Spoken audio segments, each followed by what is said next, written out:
Lamar, man. We here with Grandmaster Flash. Listen, I don't know if you know what's going on, but we gonna show you what's going on.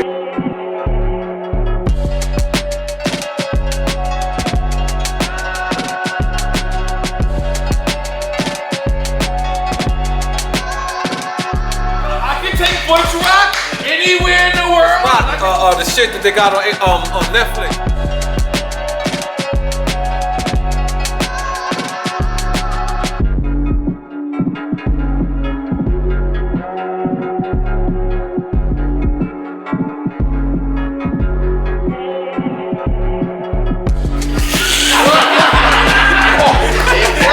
This is where I got stuck. Records don't have to be hip hop. These records can be ballerina. This one's quite special.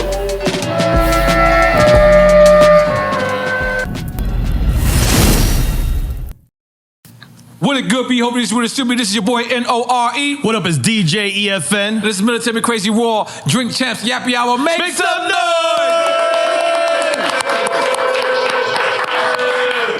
When me and EFN started this show, we got together and we said, we wanna give flowers. We wanna give props. We wanna give love to the people who came way before us. You know, to the icons. To literally, if this man that we're about to introduce right now, if it wasn't for him, this show wouldn't exist. Mm-hmm. DJs wouldn't exist. Hit records wouldn't exist. This man has been there. He is all and is all. Legendary icon. They said the first time you ever heard of a scratch, period, in hip hop, it was his fingers. We're gonna make sure we get a fingerprint of his fingers today. He is a legend of a legend. When we started this show 7 years ago, we wanted to give this man his flowers so bad. And we are so happy today. Me and EFN has been like, this is Christmas. Even though this is a New Year's gift for you motherfuckers, this is Christmas for me and EFN. Yep. Cause we're gonna start this out with the flowers. Is the flowers here? Yeah. We go right into it. Yeah. We're gonna start this off. These are why we do the flowers. These are why we do the flowers. So in case you don't know who the fuck we talking about, we talking about the one, the only, Grandmaster Flash!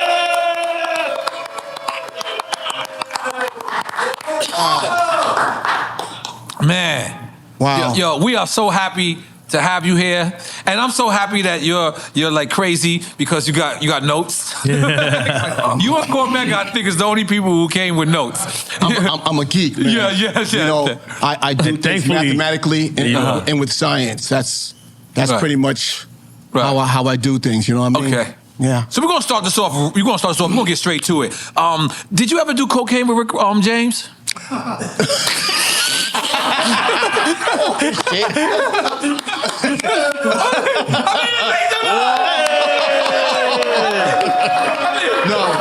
No, actually, Rick James was a musical mentor to me. Okay. Wow. So this is what I mean by that.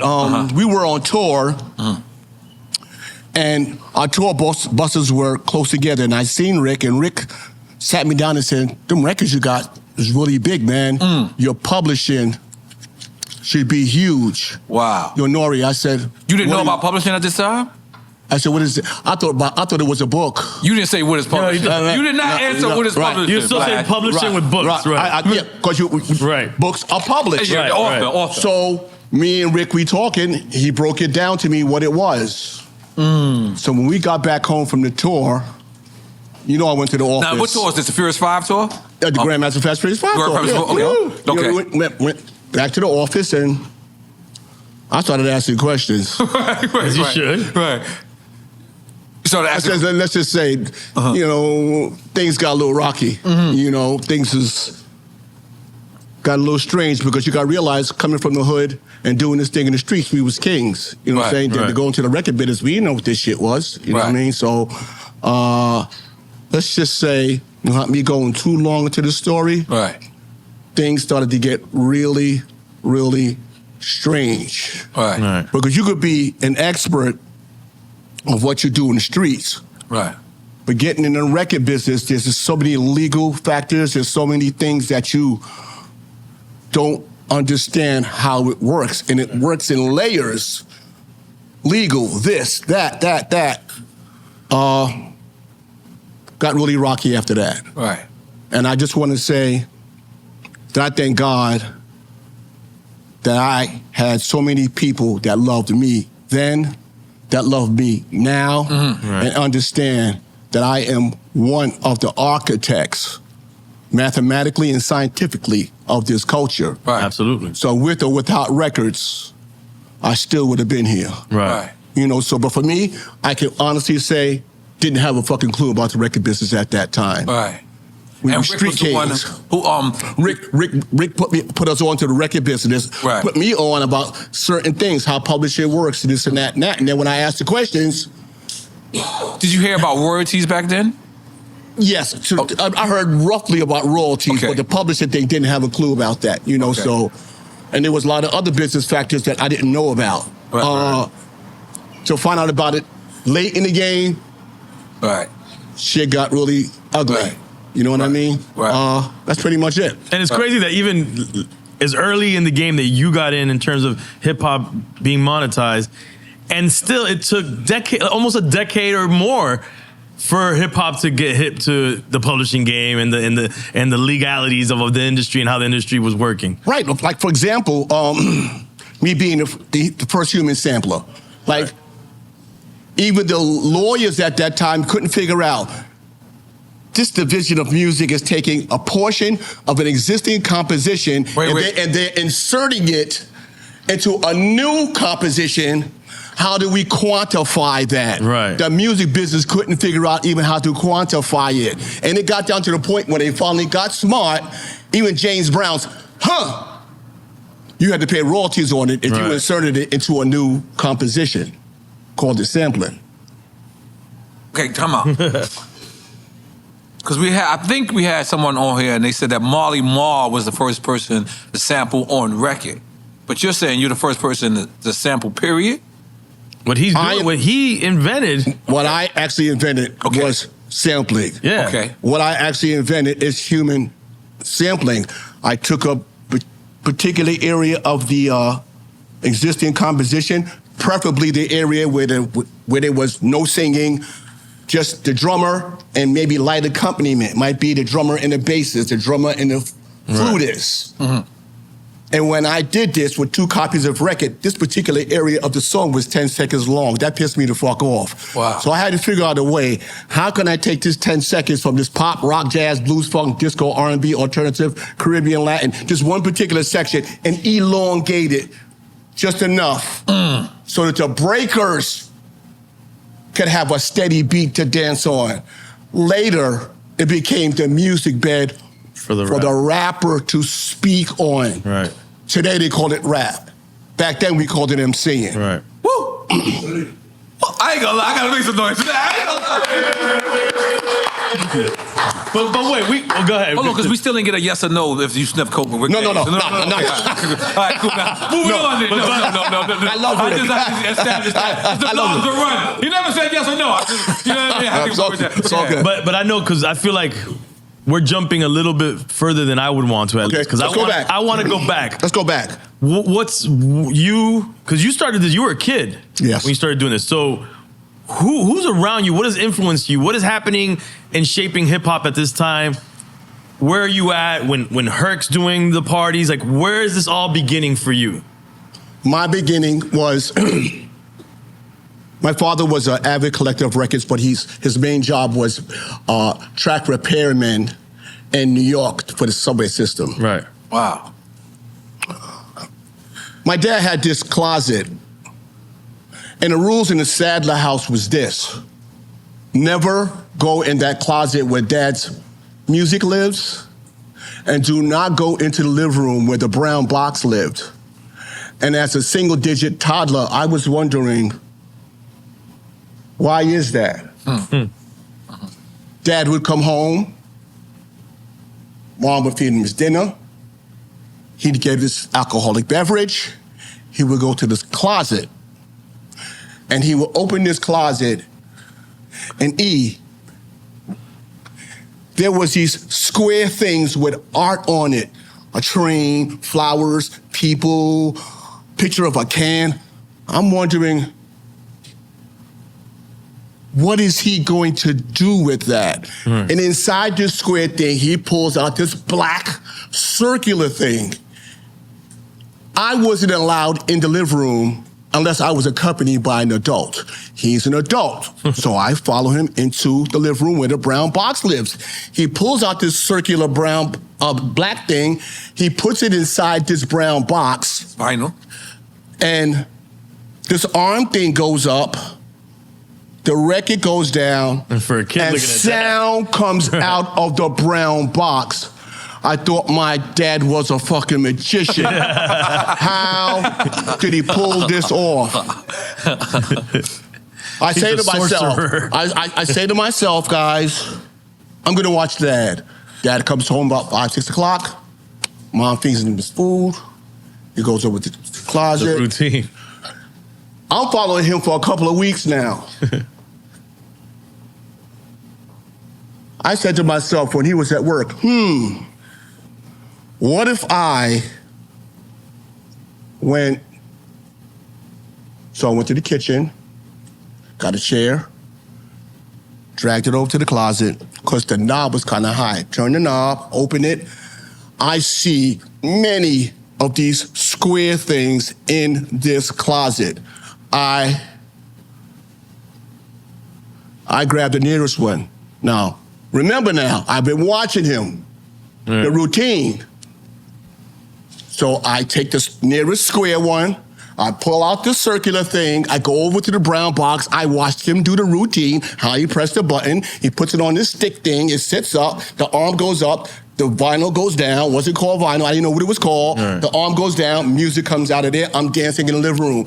Mom comes in the living room and says, Dad, am I allowed to say? Yeah, whatever, it's free. Dad, well, I'm gonna use, because Moms didn't curse, God rest her soul. Dad is gonna tear your backside up. So, I'm getting nervous, I'm taking the black thing off, I'm putting it back into the square thing, I'm going back to the closet, and I put it in the closet, I close the door. I'm scared as fuck, all right? Dad comes home. He does the routine. He goes to the closet. He opens the closet. We're all home. Violet, come here. Cometa, Penny, Lily, Little Joe. Who was in my closet? Violet, which I think was his favorite. Oh, Dad, you know I don't mess with your records. And Cometa said, I got my own records. And Penny's like, no. And Lily was too young. She was the youngest. So by the time he's getting to me, I'm like this. I get my hiney tanned. I get my dinner fed to me. I have to go to bed early. Now I have to figure out, not when he comes home from work, but when he leaves. So my dad had this pouch because he was a trackman, he had all his tools. And I can hear the pouch go over his shoulder, clink. The door opens up, the door slams, I wait. I go back in the kitchen, I get the chair, I drag it over the closet, I pull out the nearest one. After a while, it was like me getting my hiney tanned and my dad just not being able to stop me doing this. Eventually, Dad left Mom to take care of all of us. I come from the projects, 2732 Avenue. I was on welfare, the food stamps, the whole 9 yards. You know, Moms had to take care of us. I still hadn't understood where the music was coming from. Mom was a seamstress. When Mom wasn't looking, I went into her plastic needle case and I grabbed a needle. I grabbed this needle, I turned the stereo partially on so that the arm wouldn't go up, and I took the needle and I put it down on the black disc. I felt vibration coming through my fingers. Oh, the music lives in the black tunnels. From this point on, I got goosebumps, my nigga. Hold on. I'm sorry, man. This shit is getting real. Go ahead. From this point on, I figured out where the music was coming from.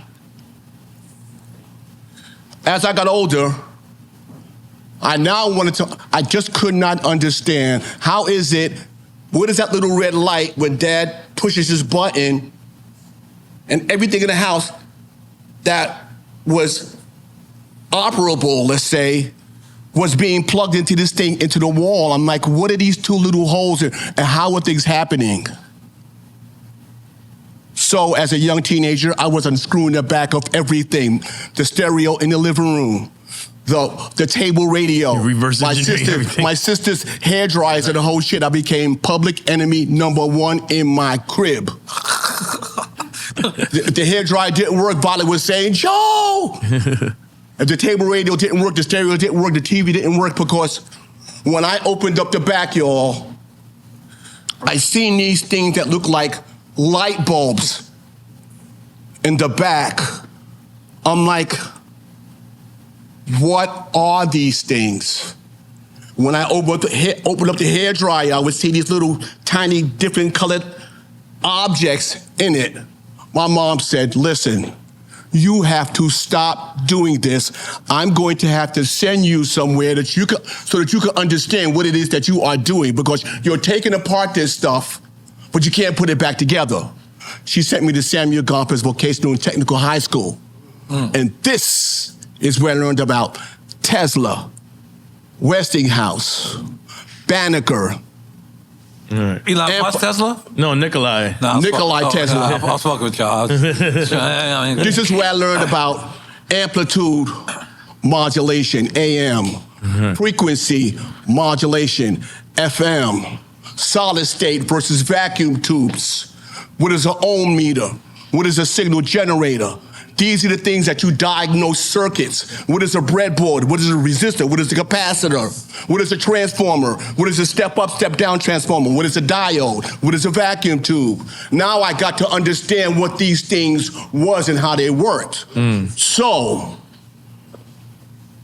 once I understood what Tesla did, which is alternating current, and Edison did direct current, now, behind the projects of the Throsnext project, behind 2730 Dewey Avenue, there was a junkyard. People threw out their stereos, burned out cars, burned out stuff was back there. So now, E and Nori, I'm dragging this stuff inside the crib. My moms, my sisters is like, what are you doing? I started to understand how I could take this piece from here and this piece from here and this piece from here and start building my own amplifier. To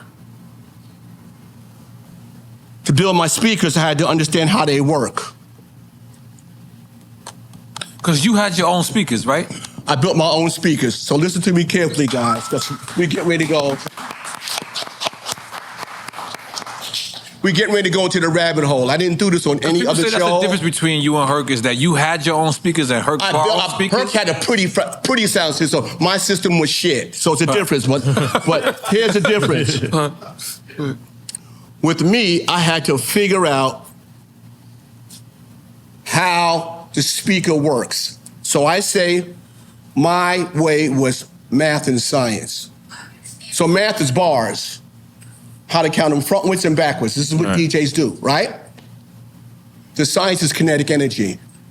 And here's how I went about understanding. That's why I can't be a DJ. I ain't that smart. When you put the vinyl on the platter and you allow it to spin up to speed and you put the needle on the vinyl, the movement of air is kinetic energy. Right. Out of the turntable, it goes into the receiver, it becomes electrical energy. Out of the back of the receiver, it goes to the speakers, it returns back to kinetic energy. That's science. Right. There are those, and I look at Wikipedia, I'm so angry at them. I came up with this of building an amplifier and human sampling from no one. My mom taught me what the value of a needle was, and my father kicking my ass taught me the value of what vinyl was. Samuel Gompers taught me how to put it all together. So when I go up on them turntables, this is what made me fall in love with DJing. The disco DJ. Yo, E, Maboya, Larry Levan, Grandmaster Flowers, Pete DJ Jones. When they play, they don't play like us, but they blend. And they might be between two records for fucking 5 minutes. And I'm like watching them, and I'm hearing the other record arriving while the other one is departing. I'm like, oh my God, these people are amazing on what they do. But you and I, we have a shorter runway. Right. So I had to figure out how to connect a short runway in a short amount of time. The right way to DJ is picking up the tone arm and putting it down and letting the record play. That's the way a lot of the DJs played before me. The ones that weren't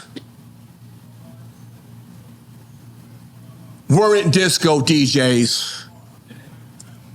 It is absolutely impossible to pick the tone arm up and drop it back down on the beat and keep the floor rocking. Right. It's impossible. Pete DJ Jones gave me a term when I met him. He says, people that cannot keep the beat on time, it's called train wreck DJing. I did not want to be that. So I had to figure out how, like the DJs would play the turntable, the vinyl, and the mixer the right way. By the time I figured out how to do this, I had to play the vinyl, the mixer, and the turntable the wrong way. This is the way that me and you play. Right. It's called the quick mix theory.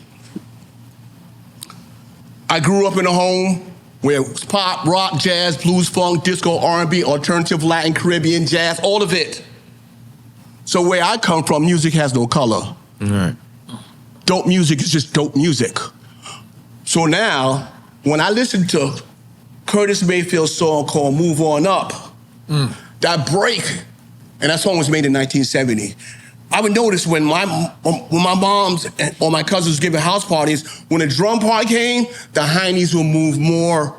So in my mind, I said to myself, that's the best part of the record. But when I started listening to other records, I noticed that that part was incredibly short.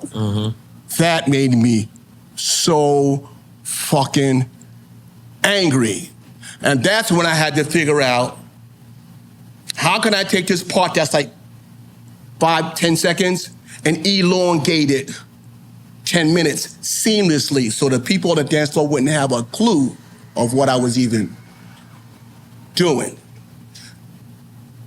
No other DJ gave me this inspiration. The disco DJs taught me the law of being a DJ. Respectfully for people who's on the dance floor. Heads should go like this if you're playing Good Times. Heads should go like that if you're playing Queen. Heads should go like that if you're playing Jay-Z. Heads should go like that if you're playing Drake. Is DJ It should not be, hold on. Okay. Heads should not, when the DJ transition, heads should not be going like this trying to find the beat. Right. That is breaking the law of transition, DJing. And that's where my shit comes from. Right. Is DJ Hollywood considered a disco DJ? When I met Hollywood, he was bigger than disco. And he was actually king in the discos. Okay. And he was actually one of the first DJs I seen that was able to have 4 or 5 parties in one night. Like we would set our equipment up and play from 9 to 4 in the gymnasium or whatever. This motherfucker was playing 11 o'clock at Club 1 in Manhattan, and then maybe 12 to 1 in Brooklyn, Club 2, and then Club 3 in Staten Island. This motherfucker was getting cake. I consider him like one of the smartest in the game at that time because he got 5 checks. He was doing this shit, but he was doing it disco. Right. You know what I'm saying? That's why I brought him up, because you said disco. Yeah. I know we bouncing around a little bit. Yeah. But what is the term? When's the first time you heard the term MCing? The first time I heard the term MCing,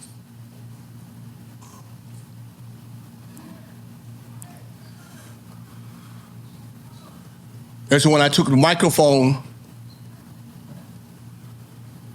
All right, I was playing in 63 Park, Bronx. It's DJing. People were looking at the table. What is this magic trick and this shit he's doing? I needed somebody to take the attention off of me. Right. So I put a microphone on the other side of the table, Nori. Right. And anybody that could talk to this new style of DJing. Lots of motherfuckers was whack, but it was this one guy that I eventually met. His name was Keith Wiggins. Street name was Cowboy. Keith Cowboy? Keith Cowboy. Okay. If I played Apache or played whatever, he had a way of having the crowd, I call it hip-hop aerobics almost. He had them here, so now, being the shy geek person that I was, I can go to my collection and go in because Cowboy going to stay with me. Right. I asked him, do you want to stay with me so we could go to different parks and different areas and do this? And he said, why not? That's the first time I heard MCing. Okay, let me interrupt you a little bit because, all right, but what are you playing? If this record wasn't made, what are you actually DJing? I'm playing Apache, I'm playing Rufus Thomas, I'm playing an Incredible Bongo Band, I'm playing... Oh, man. My collection. I'm playing Curtis Mayfield, I'm playing Early Mandrill, I'm playing Early Barry White, I'm in my head right now. You know what I'm saying? I want to establish this. I want to establish this for all the listeners listening. So you're saying the very first hip hop parties didn't play hip hop? Wait, what he was doing was inventing. I mean, just think about it.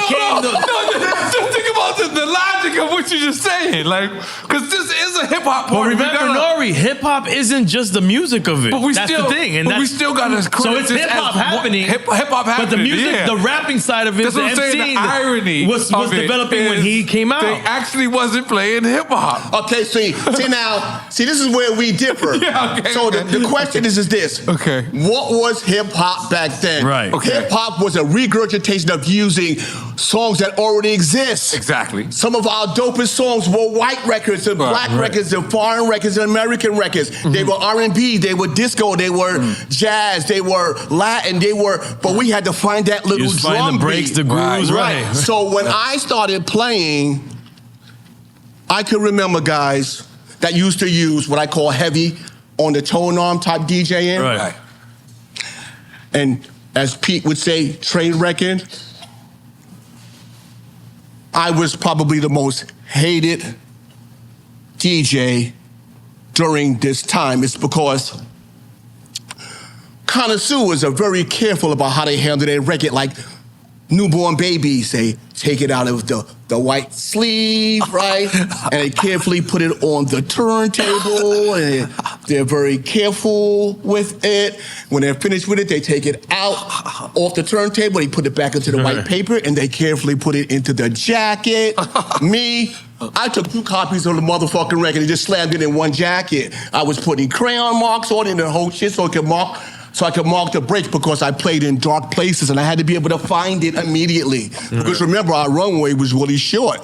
So when people found out that I was the first DJ to make records dirty, I tried getting jobs in clubs.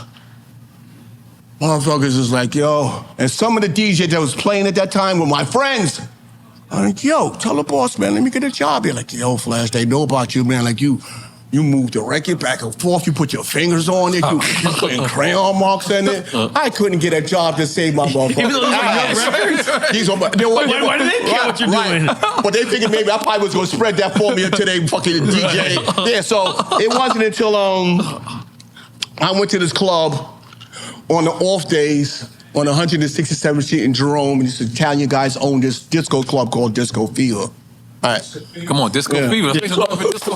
It's leaving for 30 years. So I go in there, and I meet Ali and Sal. Sal's the son, Ali's the father. And I say to them, well,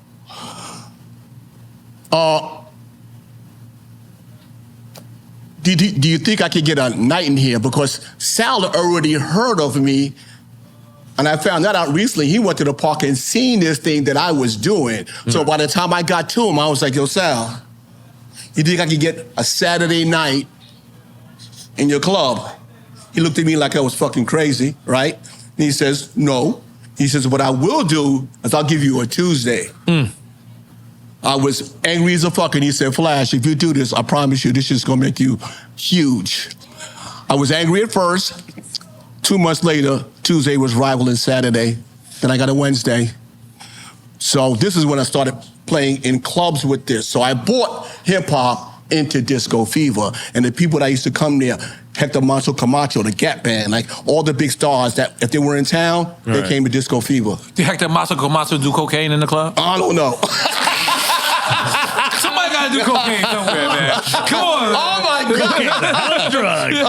I'm fucking with you. Yeah, it's all good. It's all good, man. So I mean, you know, And how old are you at that time? Oh man, I was in disco fever. I want to say in my early 20s, maybe. Crazy. What is considered the first hip hop club?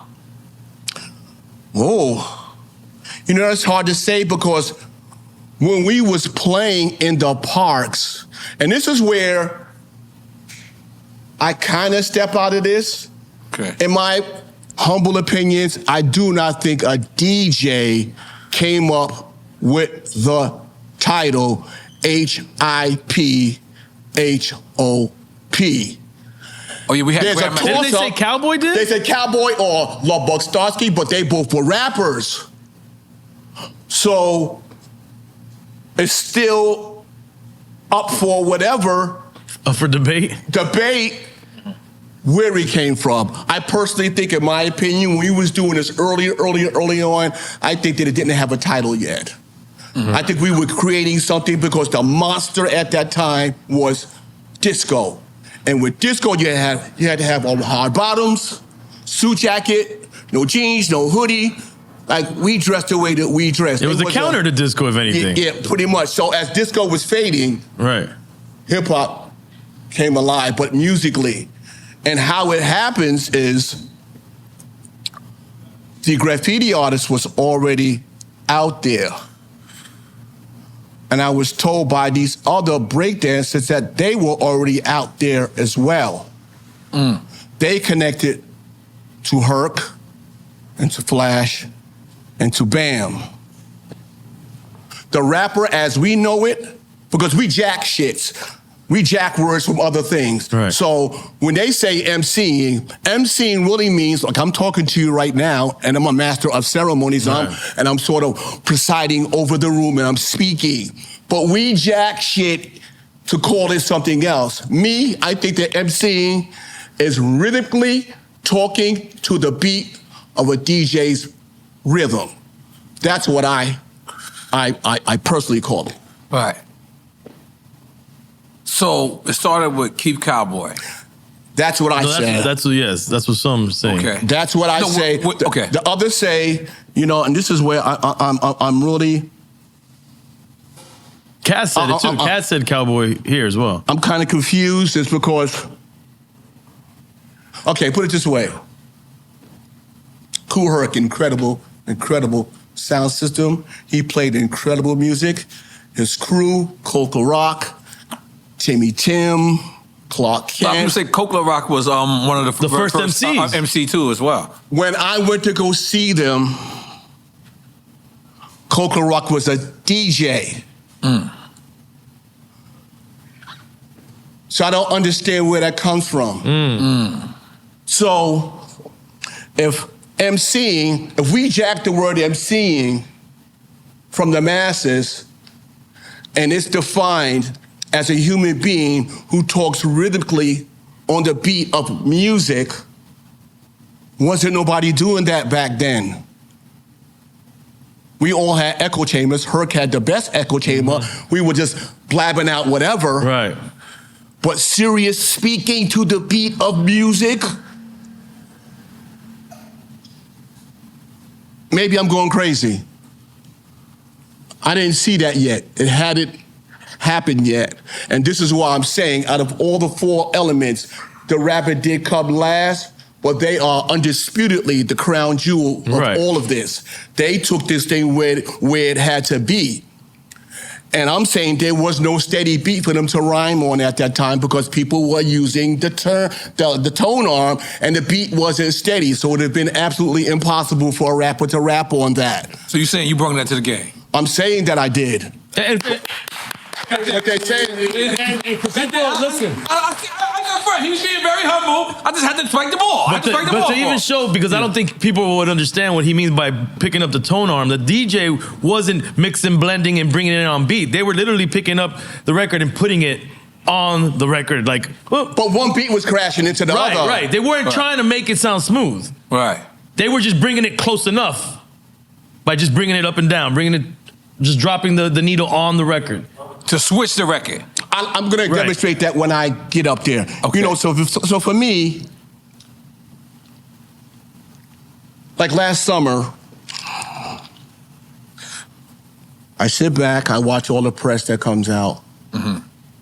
About Hip Hop 50? You know, first of all, they shitted on the Bronx for years and years and years. This place has all the fires, the political upheaval, cops taking payoffs, you know, the Bronx is fucked up, and all of a sudden now, the Bronx is the bomb now, and it's this and that, and now it's mainstream, you know. So I'm saying to myself, well, if that is the case, why is it that all the press that I look at, they say, it started right here in 1973 and it's in 2004.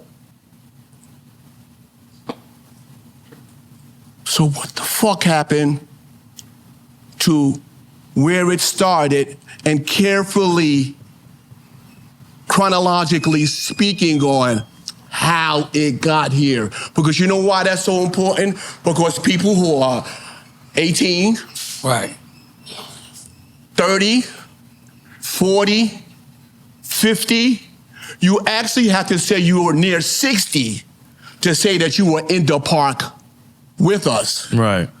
So much respect to the PR and to all the press people. There's a whole 48 years that has not been put in the press. That is unfair to people like myself, like Africa Bambaataa, like Kool Herc, like DJ Breakout. Why isn't this press being definitively put in so that the babies, because things work in trends. Right now, we're the shit right now. Right. But come August 4th is Grandmaster Flash Day, August 11th is Kool Herc Day, come August 12th, there's the next fucking trend. Maybe it's microphones, maybe it's a fucking bottle of water. Right. We need to get this shit right now because we trending, because after that, it goes into history books, incomplete or incorrect. And this is why I find it critically necessary that I do as much speaking. And I'm only one of 4. But I want to do as much speaking as possible because, Nori, you need to know, because you're an expert in your field, you need to know where this shit came from, like you said when you opened up the show before you. You should know where this come from, who, what, where, and why.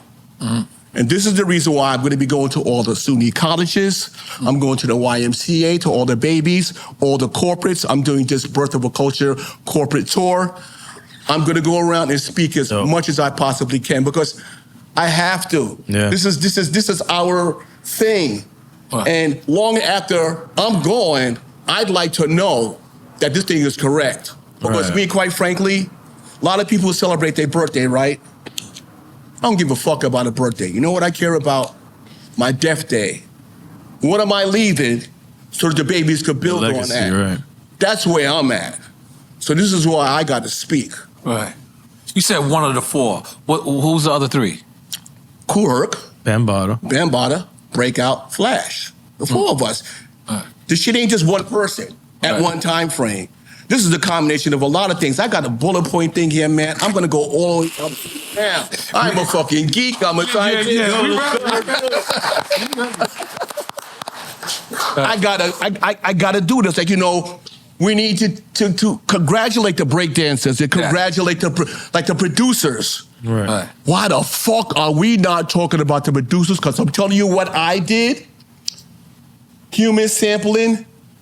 There was this machine that came into play called the computer and the sampler. They took that same piece of information and inserted it into the computer, hit the space bar, and tell the space bar to tell the computer to repeat this loop. It's the shit that I did.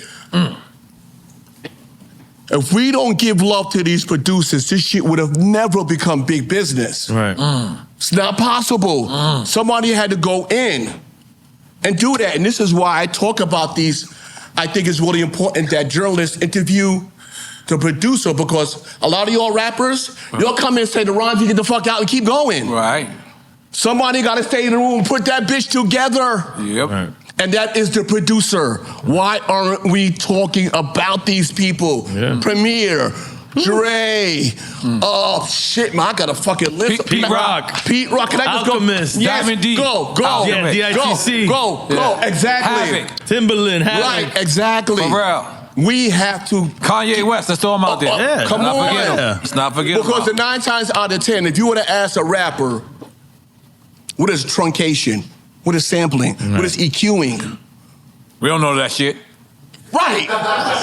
Oh, thank you so much. They wouldn't have a clue to this. So, it's just important on how I did my science, but it's just important as the producers in the studio and their science to deliver the master to the record companies. And then the record companies, they should get love too.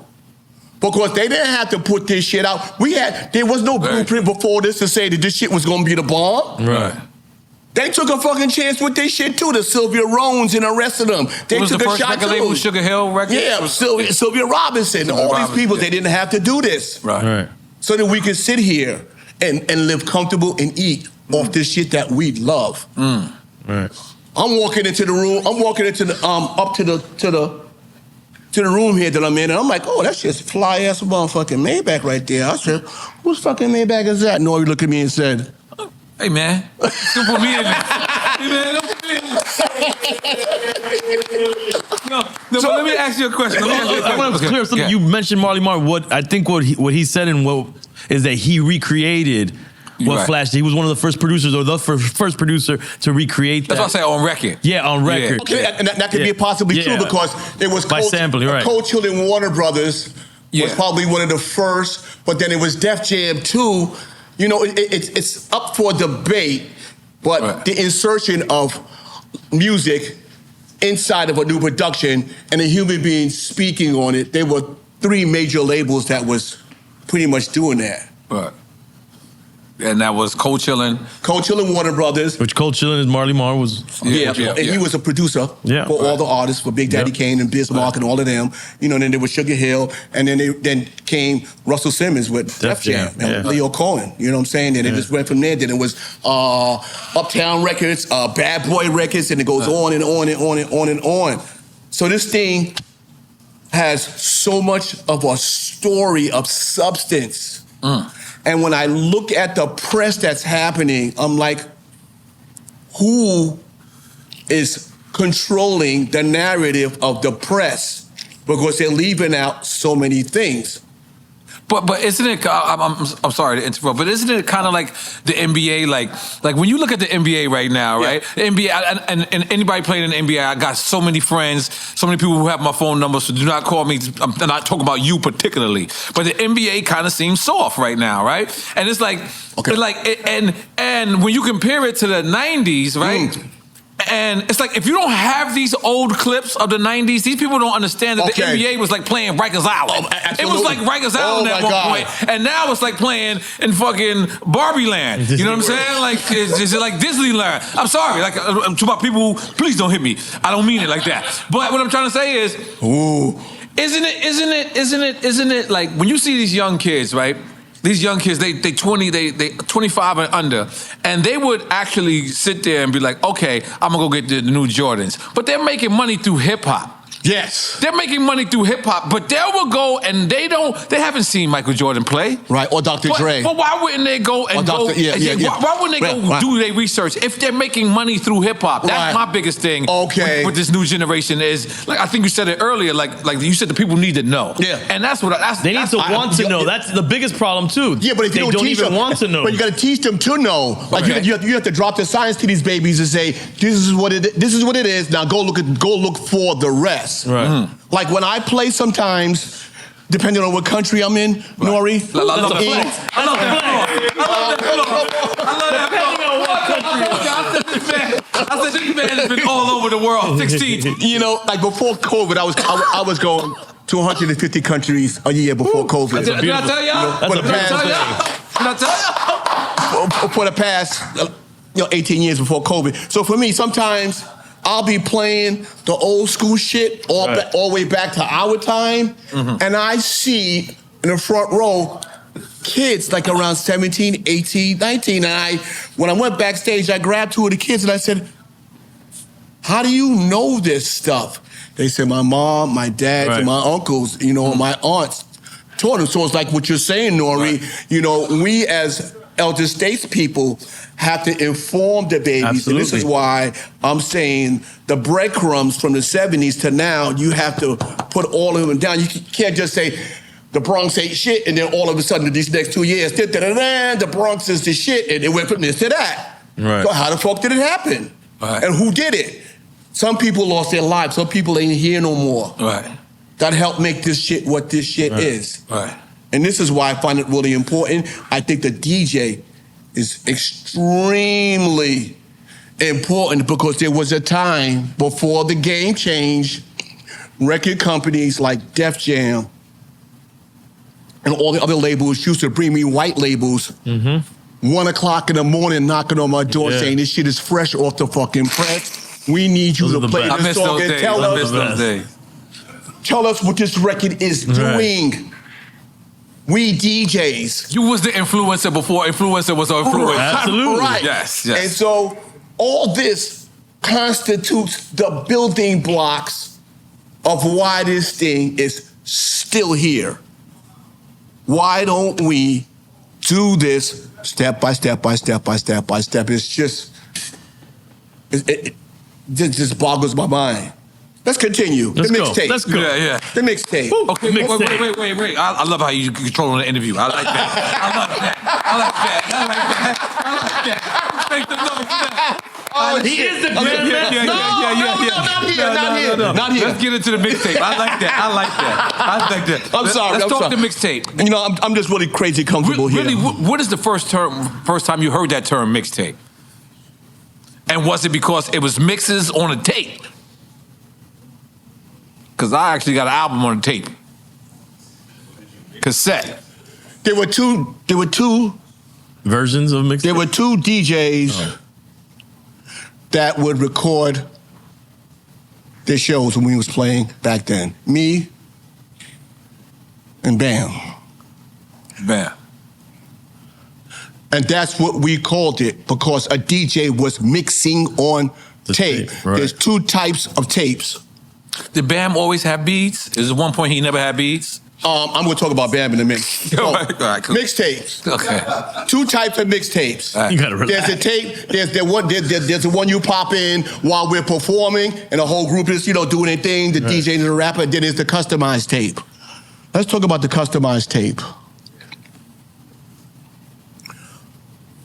I would get called to do customized tapes. For the drug dealers? I mean, let's just keep it real. The street vendors, street pharmaceutical, the street. My clientele was the street pharmaceutical people, and they lived in Harlem. They lived in Harlem, and they lived in the Bronx. And this is what they would ask me.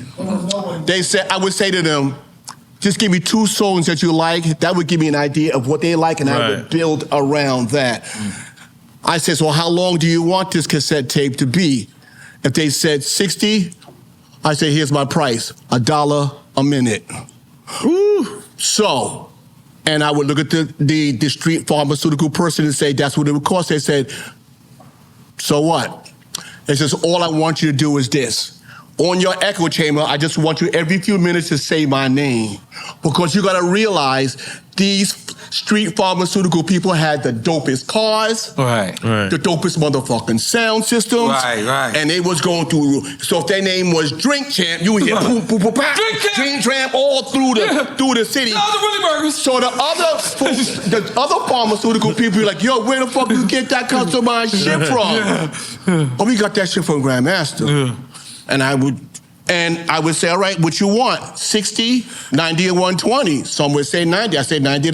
120, 120. Some wanted a reel to reel. And it'd be 60 minutes on one side and you reverse it, and then you record it, and that was $200. So this is the kind of money I was making when I wasn't making money doing the parties. I actually made more money doing the tapes than I was doing the parties. So now a mixtape, I think now, and correct me if I'm wrong, it's like the pre-album. It's like an artist that's not signed. What mixtape? No, even signed. Or they doing an out of their label album. A mixtape today, but go ahead, finish what you. Yeah, I'm just trying to, because I don't really know what it became today. So what do you think of mixtape today? Yeah, that's what Finish what you think it is. I'm thinking it's artists that are so dope, but they're not signed yet, and they can make money without the label. This is what I'm thinking. Nah, but it's artists that are signed as well doing street albums. But is it both? Is it either or? It's both. It's both. Yeah, it's both. Yeah. Both. It's both. Because even artists like Fabulous has a mixtape. Yeah. And he sampled a bunch of beats, but he also actually paid for the samples. You know what I'm saying? Okay. So the fact is, it's not an actual album, so it doesn't go on SoundScan as an album, but it does, I guess, because they still got to pay the producers and things like that. Ultimately, if you ask a newer generation what a mixtape is, they just think of an artist doing a street album. Street album. A street album. Yeah. So it's not necessarily, so it could be a street album that's signed to a label, or a street album that's not signed to a label. Right. And it could be an incredibly dope artist that's not signed to a label. Right. And it's usually using beats that they're not paying for, usually. That's what it is. That's what really is the mixtape became. They're taking instrumentals, they're taking whatever, and they're spitting over whatever they want and not clearing any of these beats. Okay, then I want to ask you,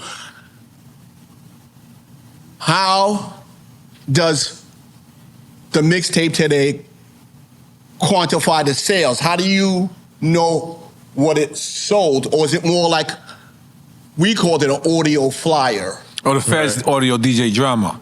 That's how it is. It changed after everything went internet. Because I'm from the mixtape era. I started doing mixtapes on cassettes, then on CDs. I didn't like it so much, but I did it. But once everything went internet, that to me changed what it meant. A mixtape meant. The culture of mixtapes to me ended. Because even like, let's say 50, he kind of like ushered in the artist mixtape. He was still putting them on CD. Dipset as well. And Dipset were huge. G-Unit. So that's that culture of physical. Once that physical culture ended, I feel like kind of like the mixtape era ended in a sense. People still put stuff on streaming and say, this is my mixtape album. Okay. But I think at first when it got to the 50 Dipset era, I think that they were the first times that it wasn't hosted by a DJ, right? Or it was hosted by a DJ. Well, yeah, Who Kid was doing most of the, Okay. Exactly. Still, a lot of those mixtape albums incorporated a DJ putting it together and doing like, drops for it and hosting it. Okay, got it. So, okay, I understand. So, executives, you got the record labels, man. They should get some love too, man. Yeah. Not all of them. There's some fucked up people out there. No, there is, but I mean, I'm gonna go with a few that I know that are pretty cool. That's right. And I'm sure you say they fucked up as I call them to you. Let's see them. Sylvia Rome, Electra. Let's make some noise for Sylvia Rome. She just threw out a Busta Rhymes album as well. Yeah, that was dope. Yeah. I love her for that. Russell Simmons and Leo Cohen, Def Jam. Yes, Russell Simmons, Leo Cohen, Def Jam. Even though either of them are at Def Jam no more, Flash. Right. We gotta let you know that. I'm talking about early on. We're talking historical here. Yeah, historical, yes. Tom Silverman and Monica Lynch, Tommy Boy Records. Tommy Boy Records, yeah. Don't know that one. Okay. Steve Stout, RCA Records. Yeah! I think one of Jay-Z's first record labels, Sleeping Bag Records, Will Sokolov. Okay. Yeah. Wait, his name is Sokolov? Sokolov. Steve. Say it 3 times. Yeah. Steve, Will Sokolov, right? Gonna leave that alone. Okay. Sylvia Robinson, Sugar Hill Records. You Sugar Hill Records, Sylvia Robinson? He got the same bitch you had a second ago. But he still said their name, you see? Yeah. Steve Riskin, Loud Records. Yeah. Aaron Fuchs, Tough City Records. Okay. Fred Bonet, Select Records. That's Select what Records. right back. So there's a few, but there's so many more. And to the people that's watching and listening, Right. like, if I do not say your label or what you've done, it would take me like 5 years to say all the names. So please excuse me. So in the interest of time, I had to put together a short list of that. Because we could have easily added an Easy with Ruthless Records or Yes. Luke with Two Life with Absolutely. with Skywalker Records Right. and a Jay Prince with Rap-A-Lot Records. Right. Exactly. So for me, this thing has, like, I haven't been on a train in 50 years, but if I were to get on the local, not the express, the local, every stop is something. Every stop is something. Every stop is something. There's something to talk about. Until you get to here. Right. That's really, really important, man. All right, let me ask you, Flash. Aliens come down. They come down. Aliens from a different planet. A different planet. They high as a motherfucker. Right? They high. What are they on? What are they on? I don't Shrooms? know. They on alien shit. They on alien shit. They come to you, Flash, and they Flash. We need one record to describe hip hop.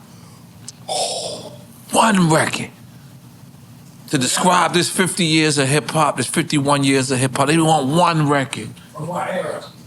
Nah, this is his question, brother. Dominicans, kamate. One record for an alien, never heard hip hop. Never heard Not hip hop. two, one. He never finger pop nothing. He doesn't know nothing. He just an alien. One record. Nori, can we go 2? No? Let's get 2. Aliens say, you know what? Go ahead. Oh, you want me to give you top 3? It's just Two. It's 2 records, I think. Okay. That And this that are the absolute top. If you were to say these records helped start a movement, would be Kool Herc's discovery of Apache, and my discovery of Take Me to the Mardi Gras by Bob James. Wow. 1A, 1B.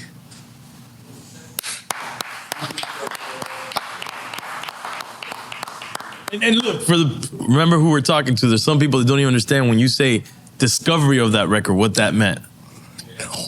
Okay, so record shopping.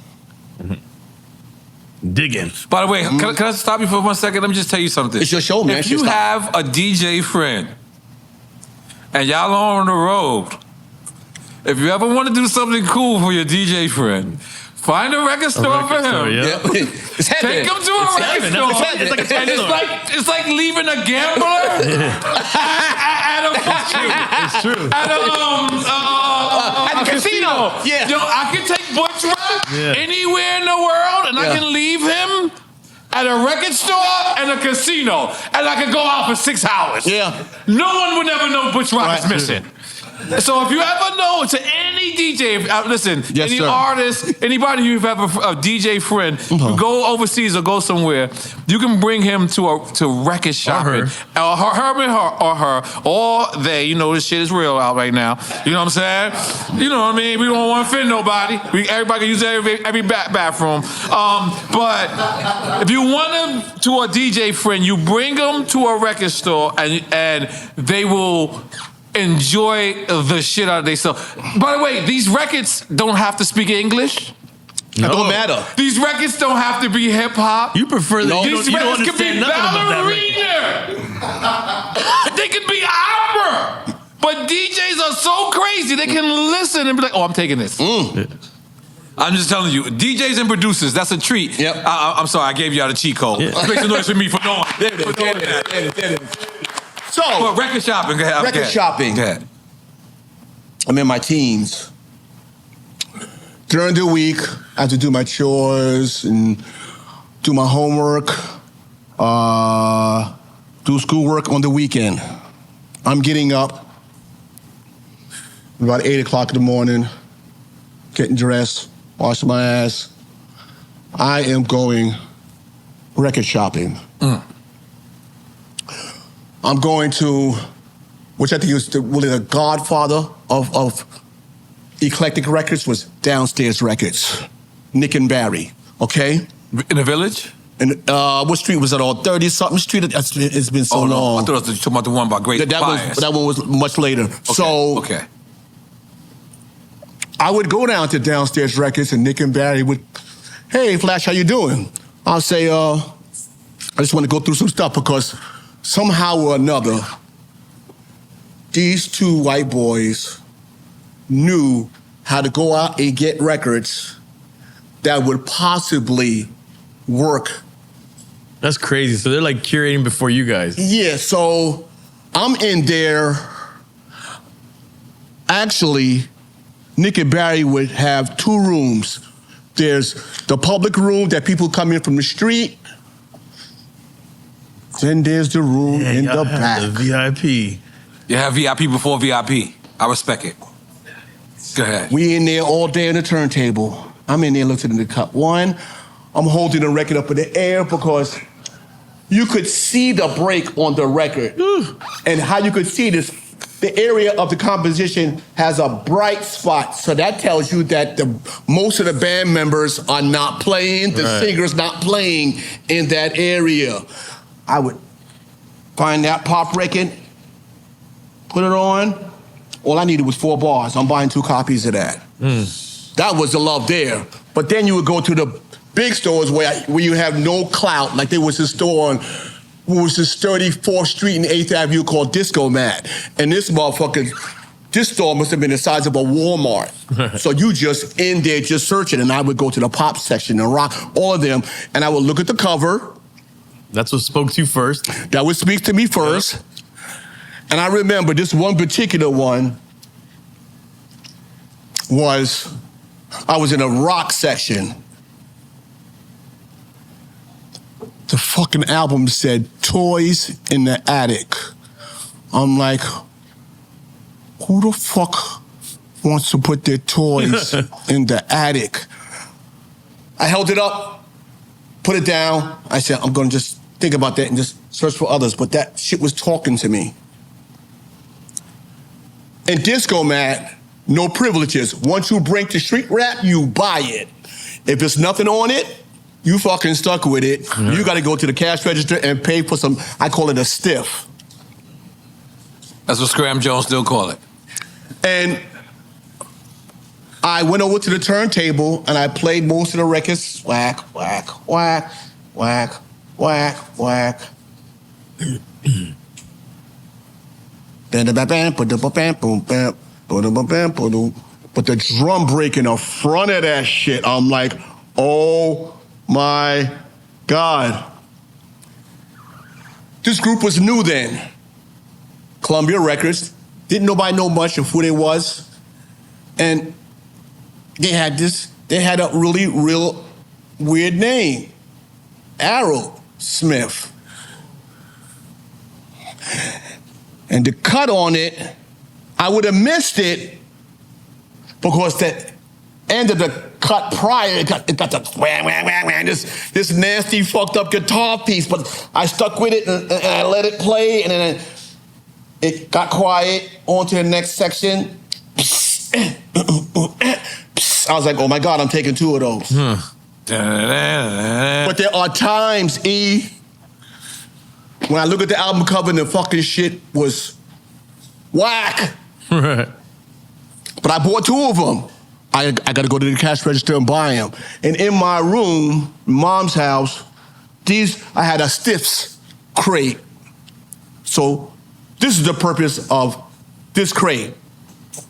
When you're playing, sometimes DJs from other camps You know, because some weeks it's Herx, and the crowd, most of the crowd's coming to see him. Sometimes it's Flash, sometimes it's Breakout, sometimes, you know, it's whoever. They'll send spies. You won't know who they are, but they 20 feet away looking at the label. So this is what I did. I took the 2 copies of the stiffs that I'm stuck with, and I soaked them in the bathtub. And I soaked the heat in the bathtub too, until the label came up. And then I switched them. So now, follow me. So when that DJ would come there seeing what that shit was, and I gotta tell you, years later, we all laughed. They said, Flash, we cleaned our house, cooked the food, let the fucking album play, and the break was never there. Right. We had a way of keeping our secrets, but today, you know, there's no more secrets. I think it's important that the kids know, but we had to have a way. I used to mark the record with magic marker or scrape the label out and call it, if the shit was called fucking Fiji, I'll call the shit Can, C-A-N. Right. So now the motherfuckers go looking for a record called Can. Like, we had to have secrets. We had to. That's wild. To keep our fans. Right. And that's what record shop was to me. And I might record shop from 9 in the morning till 10 o'clock at night. And I may go to a record shop and find it's only 1 copy in the fucking store. And I'm like, yo, you can't get another one. He said, man, this is a small label, and this is all they had. 1 copy. Now, I'm calling stores in Brooklyn, Queens, Long Island. Do you have this record? Because you had to have 2. Why did you have to have 2? So he could bring it back, keep looping it. Right, to continue it. And this is their version of having an exclusive. That's why he's saying they're hiding the record so the other DJs couldn't see and get that record. Exactly. So that drum beat, to continue that drum beat, Nori, I had to continue it. But I had that shit covered because I didn't know who was in the building, and I wanted my fans to stay with me. So I wanted all my heat to stay with me. Herc was always up high. Bambaataa had goons. Breakout was way up in the north. So everybody was just protecting their own shit. But record shopping, I can remember going for 12, 13 hours and not finding it, getting up Sunday and going again. And just calling around, begging, pleading. I need 1 more copy of this record. Sometimes the copy would be printed and it might be a red label, but the same album, somebody reprinted it. It might be a white label, you know what I'm saying? And I got 2 odd labels. I didn't give a fuck just as long as I was able to keep that beat going and keep that crowd rocking. And these are the things that, you know, I find very important to talk about. Absolutely. But let me ask you, because what you're saying and you're describing right there is, you're describing a DJ like being a producer, right? That's actually kind of like, that's kind of the producer. This is production. So it's kind of like to say, if you do it the way that you're describing. Which is the wrong way, because you don't play a turntable that way. Right. I came up with the wrong way. Yeah. Right. The quickness theory is the wrong way. He revolutionized that. But what you're saying is basically, if you're a DJ, you're an automatic producer. But if you're a producer, it doesn't automatically make you a DJ. Right. But I'll tell you this much. Okay. And we're gonna go back to the producers. If there were 50 producers on the first batch that went out in the 80s, 48 of them were DJs that understood the law of a seamless loop. Right.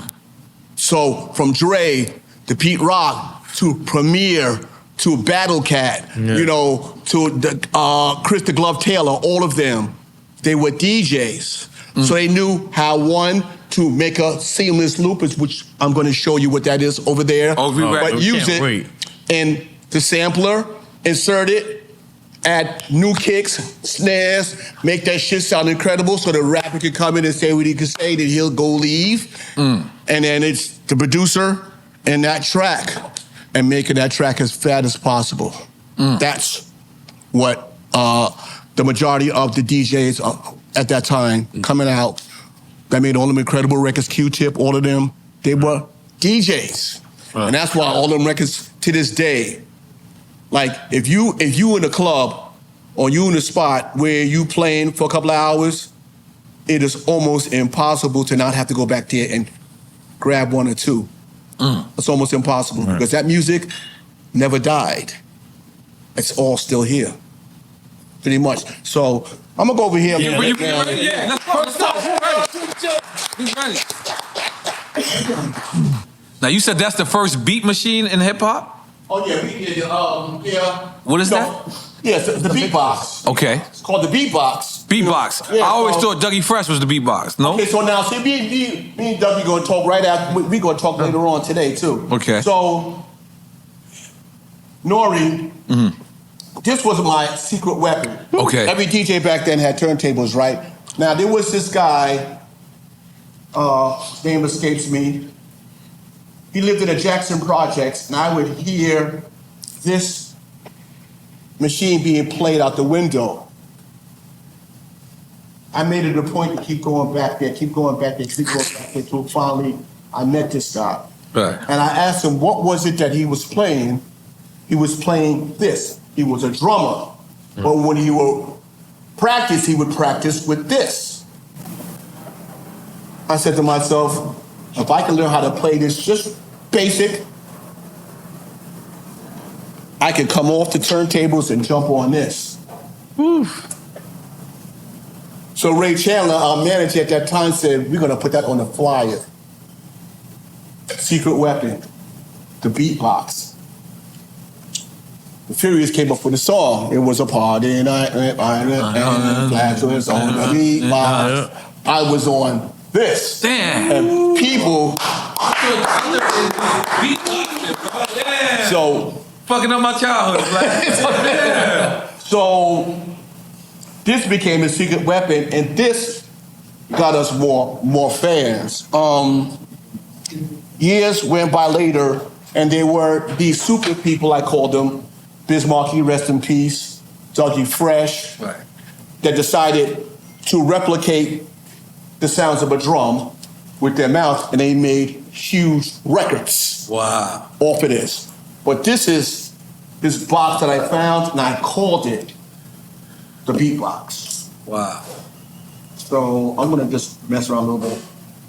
I got to see this.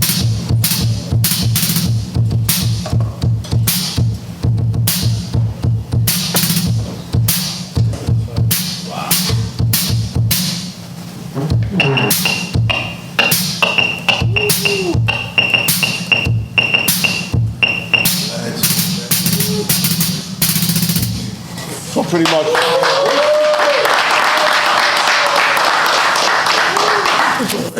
And Mel and the boys wrote a song on it.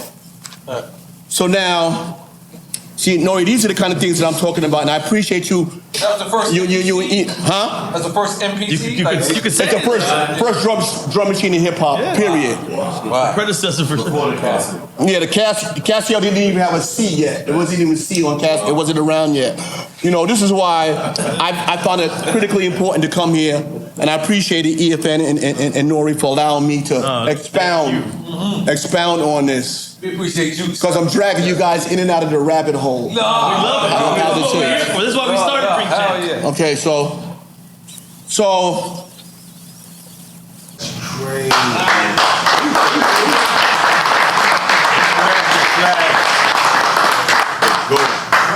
Enough, no more. That's enough. Thank you for that. Go.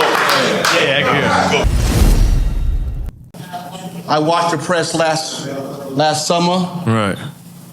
I'm like, how on earth could they let stuff like this goes by? I'm sure Bam got a story. I'm sure Breakout got a story. I'm sure Hurt got a story. So now, should I wait for? Nah, we can keep talking now. Okay. Let's get geek. I'm gonna take you guys down the rabbit hole. Let's go. Let's go over to the easel. I don't know. Yeah, okay, so, guys,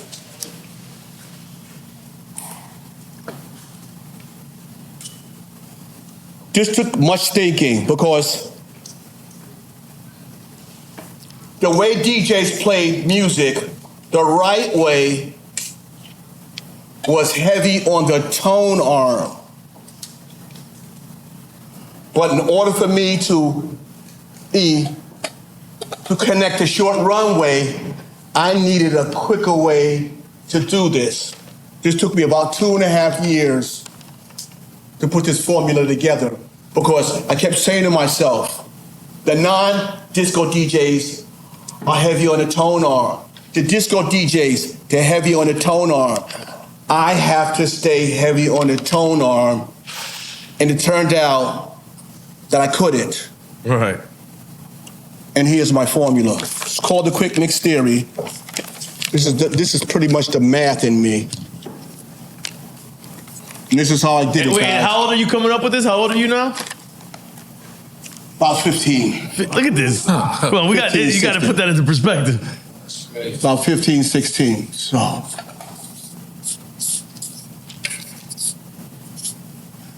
And there are DJs that make incredible sounds with this,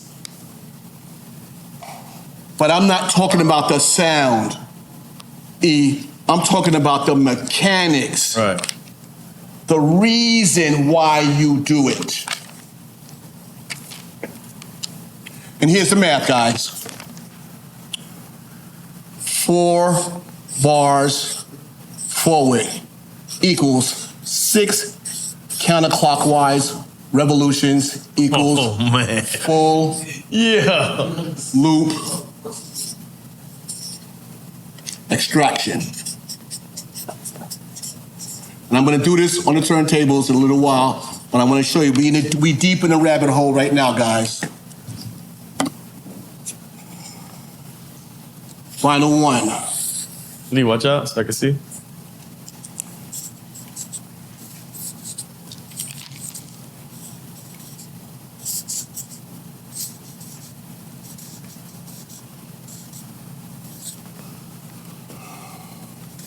Clockwise.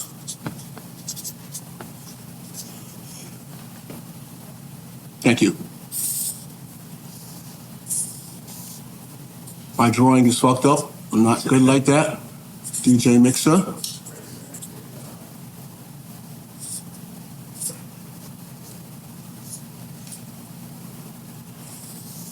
Other turntable. And this one is going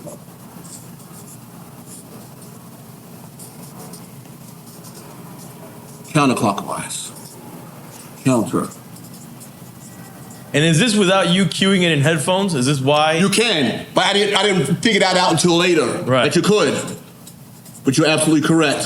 Counterclockwise. So, 4 bars forward is equal to 6 counterclockwise revs, REVs. This way of DJing, the mechanics of this has not changed in 50 years. Does not.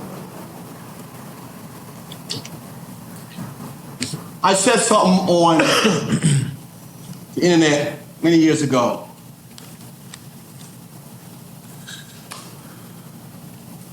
I'll put up 10 grand for anybody that can do this without using my mechanics. Not the machine, not a computer. I'm talking about human beings like you and me. Right. Let's see, still waiting. Hey, you wanna do the honors, man? So, God is wonderful. I've been able to, Nori, Trying to figure out what's here going talking down. with you, Okay. EFN. I did this when I was 16. I'll be 67 in a week and a half. God is absolutely wonderful. All right, come down. Bring a chair in for Scram Jones. Let's bring Scram Jones in. because I want to get into the music, but before we get into that, where's somewhere you played overseas that you was just like, wow, that you was shocked that you went to? Brazil. Brazil? 90,000 people. Ah. See, but there were a few that played 60,000.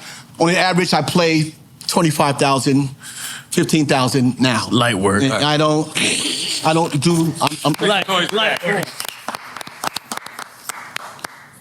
Then you put them over there by E, on that side. My bad. Yeah, over there on that side. Yeah, by E. My bad. Oh shit! Come on, you're supposed to be holding the chair, not Jamie. Jesus. Yeah. Ring a scram in? Yeah. Scram jiggy. I call this dude Super Fingers. What the fuck? Scram Jones. You just want to shine? Get out of here, bro. We ain't going Sonny Jones. It's that Scram Jones.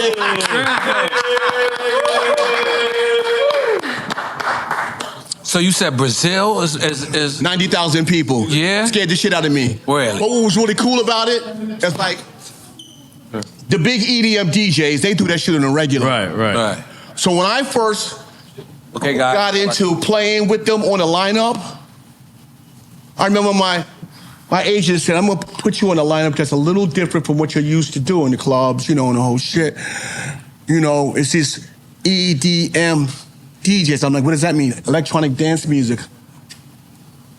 I'm cocky as a motherfucker. I'm leaving the office, the whole shit. We drive to the thing for the sound check. It's your first time here at EDM? I'm looking at what I'm getting ready to play in front of. Nervous as a motherfucker. I'm like, I ain't never did no shit like this outdoors. Right. Me and my little lonely turntables and this gigantic ass stage with nothing on it. I said to myself, I'm gonna have to do this a little. I'm gonna have to go seriously hip hop with this shit. One thing about the EDM DJs, they acquire those audiences very easily, but they ain't asking the audience to do anything. I'm like, oh.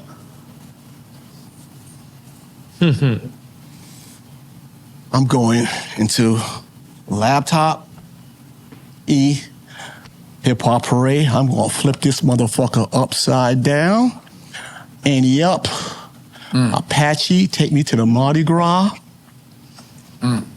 Burnt that bitch down. Hell yeah. From that point on, I said to myself, this is what I want to do on this level. I got to insert hip-hop in every anti-hip-hop circuit possible so they know what we fucking DJs can do. To see 90,000 people going like this, yes, just stupid. Just that energy must have been crazy. Mind-boggling. And then I talked to some of these EDM fans. They says, we come from 90s hip-hop. Yep. I'm like, what? He says, yeah. We come from 80s and 90s hip-hop. But we just got introduced to this. This is where we are. So when I'm playing these joints, motherfuckers is reacting. I'm like, let's go hard. Let's go Apache. Let's go this and that. Flip the whole room upside down. Wonderful look, man. Wonderful look. What's going on with you, Scram? So good to see you, baby. Yo, likewise. Because when Scram play EDM, he takes ecstasy. I guess you got it. Yeah. No doubt. You don't have that experience? You don't fuck with the... You're funny. I'm just asking, you know what I mean? That's what I'm straight sober when I play because I'm seeing things go reverse forward, 4-6, 6-4, 4-6. The inversion. I got to be really sober when I do it. But out of all of this, I love the idea of watching my mechanics and watching people like Scram play. Now the name Flash, right? Was you a comic book guy? No, I got Flash. From Flash Gordon? No, I lived 927 Fox Street in the Bronx, and then down the block, one of my best friends was named Gordon. Now, what I did do is I ran fast. I ran fast, so Gordon named me Flash. And then 3 years later, I moved my set, and I got down with a gentleman by the name of Mean Gene, and it was on Boston Road, where I started doing my parties at a place called the Black Door, right? And I want to say 72, 73, 74, I can't remember exactly. One of the most notorious gangsters. Like, when we did our parties, we knew wild motherfuckers was gonna try to fuck it up. So we had security. Some people were allowed to carry the guns, some weren't. Right.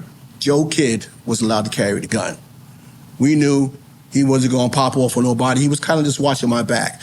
Him and the Casanovas, right? So, Casanovas, yeah. Plural. They were security. They were my security, along with the Boston Road, Boston Road crew. And it was New Year's, I want to say 73, let me say 74. Let me just say, I'm bad with dates.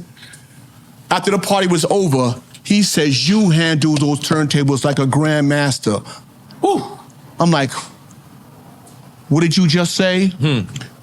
He says, you handle these turntables like a grandmaster.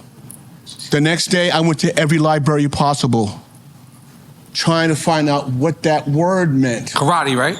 And karate, and the people that do the chess players, Grandmaster. Bruce Lee was big with us back in the day. If we wasn't DJing and partying, we was going to see Bruce Lee. Right. Bruce Lee was big, so... And I can remember after Joe Kidd did that, I'm walking down the street, because I was just DJ Flash. Now I'm going, Grandmaster Flash. Grandmaster Flash. And I got used to it, and then Ray Chandler put it on the flyers. Grandmaster Flash in the beatbox, and then our crowd just got bigger and bigger and bigger, and... Now, you and Grandmaster Cass ever had anything because of the Grandmasters? I mean, Grandmaster Cass was called something else before that. You saying you the original Grandmaster? Okay, just go out there and say that.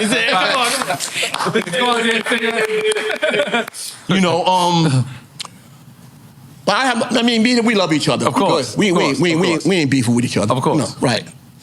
But so, how did you feel? Like, because you was the first Grandmaster, then he was going by a different name, then he came out with Grandmaster. I mean, we grew up together. Right.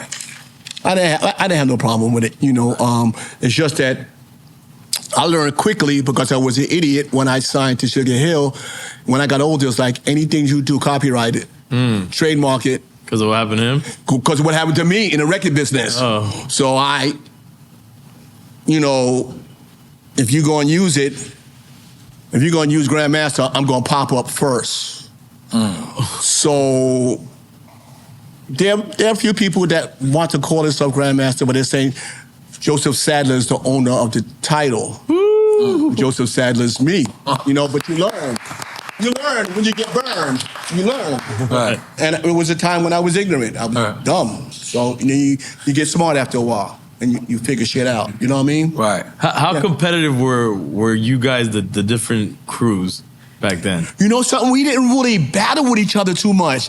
Hindsight is this. We were like 4 corporations.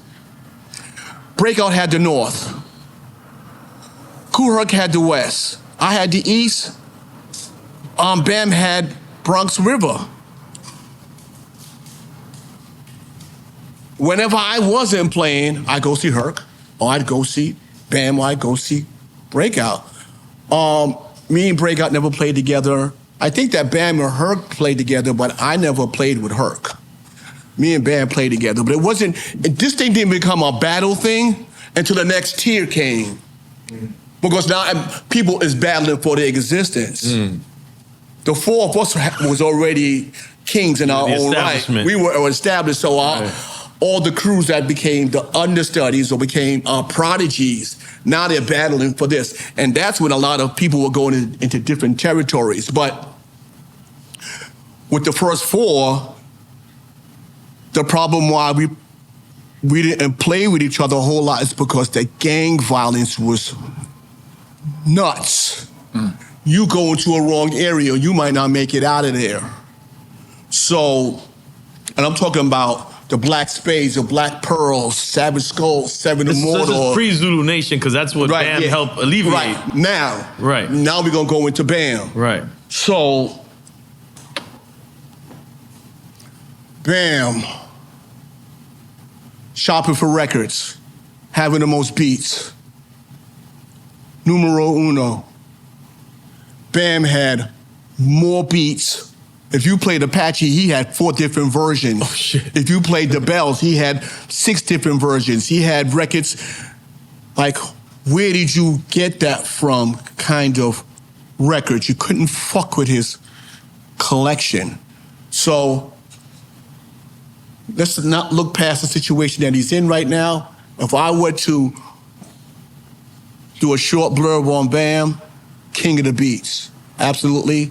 And he's the one that calmed down this gang violence shit. And I think, personally, in my opinion, if he didn't do that, there wouldn't have been too many block parties, because them motherfuckers would have been up in there, shooting, stabbing, the whole shit. So a lot of them groups, he turned them around, and then these groups became security for a lot of us. Like a lot of the Black Spades and the Pearls became Casanovas. They were my crew that rode with me on security, along with the Boston Road crew. So that day he did a big thing there. You know what I'm saying? I miss him, but you know, considering on the situation that he's in, he was big on that. Herc, if I do a short blurb on him, he had a sound system that we all wanted. He could play some of these old house party records on his sound system, and that shit was absolutely amazing. His shit was incredible sounding. His record collection was also pretty decent. The technical aspect, me and him, we go back and forth with that. I say me, he say him. Wait, say that again? What part? The technical part, on who did what on the ones, and the whole shit, and how it works out. You know, his thing is called a merry-go-round. Mine's is called the quick mix theory. You know, and I love the ground he walks on. You know, when he got sick, I was one of the first people looking for him, and I went to Yankee Stadium, not to only see the acts, but strictly to go see him in his dressing room. That was amazing. And see how he's doing. I'm saying, "What's up, old man?" He said, "Yo, I'm cool, old man." I says, "Man, lots of wars, lots that we went through." You know, he looks at me, I look at him. I said, "I ain't fighting no fucking more." He said, "I ain't fighting no more either, man. We too old for that shit." You know what I'm saying? But now, it's the time. Yeah, because me and Herc, we battle about who did what and what did who. Right. You know, so me, I think this year especially, Nori, is show and tell. Mm-hmm. No more quiet, holding it, marking it, you know, and hiding what it is. It's time for Herc's crew to talk. It's time for Breakout's crew to talk. It's time for Band, like it should be. And quite frankly, I would love it if all of us could sit down at one table. This will be the biggest. This would be the biggest story in hip hop ever. Just sit down, have dinner, and tell stories. And how was it at your mom and dad's house? And how was it? And what got you into it? I'm telling my portion of it, but it's 3 more. Right. And that adds on to how this thing progressed. All right, so it's 4 of y'all that get together, and then y'all say we want to add 1 MC. Ooh. Why you gotta fuck with me, Nori? You gave me that. You actually gave me that. That's the one. If I want to have 1 MC, 1 rapper on in this, y'all fall in 1 rapper. At any era in time? Any era in time. I'm getting the fuck up out of here. Any era in time. Oh, man. It's on you. Everyone say Flash, and it's you to pick the MC. Man, every MC want to be there, too.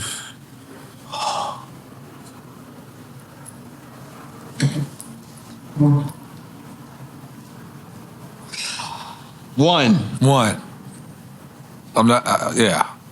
Y'all was warned about your fuck. I was warned about when I took on this responsibility to come out here and say, Nori gonna ask the fucking tough ass fucking question. One MC to join y'all at dinner and talk some shit. It's up to you.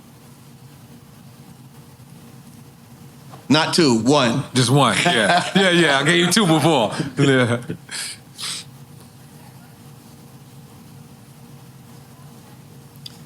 If you were still here, I would say cowboy. Keep cowboy. Yeah. Let's make some noise for that. Don't forget the fourth. To do the blurb for the fourth. But you said Bambaataa, you said Herc, yourself. Yeah. And Breakout. Did you say the blurb for him? What you would say about him? Oh, Breakout. Because he's like, out of everyone that you name, he's like the least known of right, that's true. That's why I want to highlight it. Breakout. First DJ to have a female MC.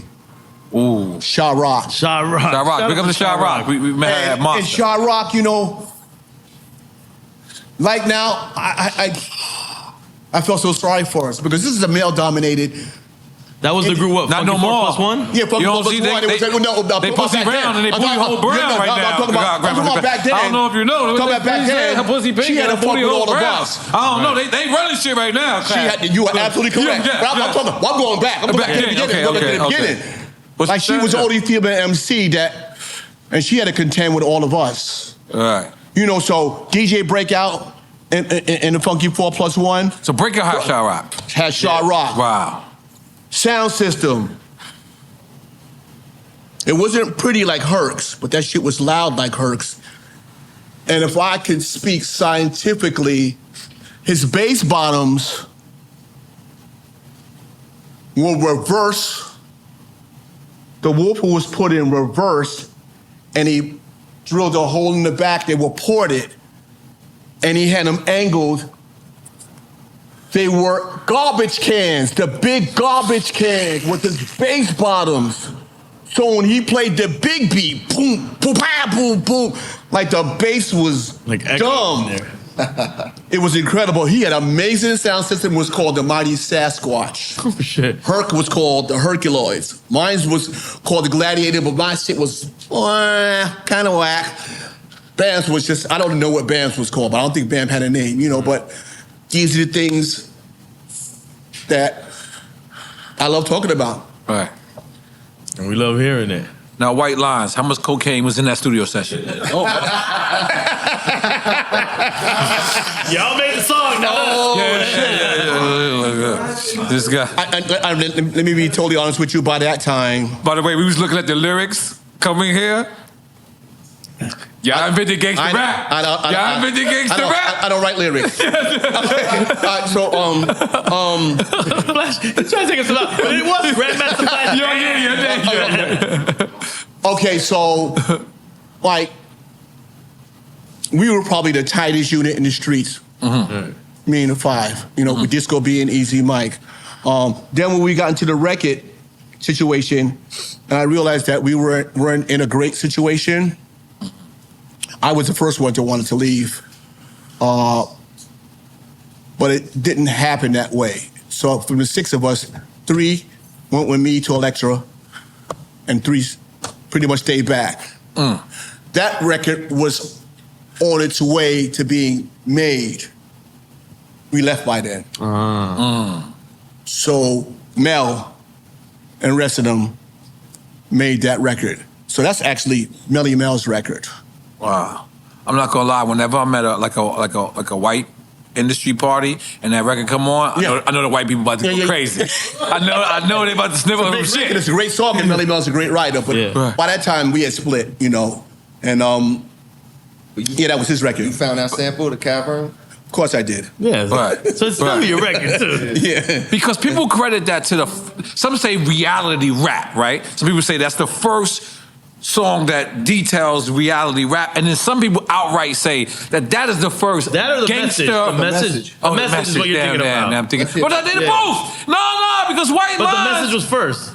Yeah, but that was broken glass everywhere. These niggas talking about getting coked up. Yeah, that's the message. No. That's the message. I ain't gonna lie, man. That's the message. Come on, what the fuck? White Lines, White Lines. was subtle until this morning. We listened to the White Lines. White and then where's Diego at? Diego's, I'm like, damn, Diego, you know the record better than me. But I come to find out, Diego's, he's reading the words. And I'm like, damn, these words are pretty foul. Like, Mel was a great writer. I mean, but by that time we split, and they continued on, and we continued on at Electro, pretty much. Sylvia Rome wasn't there yet. Sylvia Rome was there. All right. She's not, and she wasn't in the powerful position that she's in now, and she deserves every bit of what she did. All right. Because she was always the first one to say, let's work it out. She didn't really, Sylvia wasn't really business talk. It was more like friendship. Like, what you want to do? How could we make it work? Could we tweak it a little bit? You know, she had like a heart. That's how I remember Sylvia Rome. And how about the masters? Did you guys go back and get your masters? Like everyone? No. Whoa.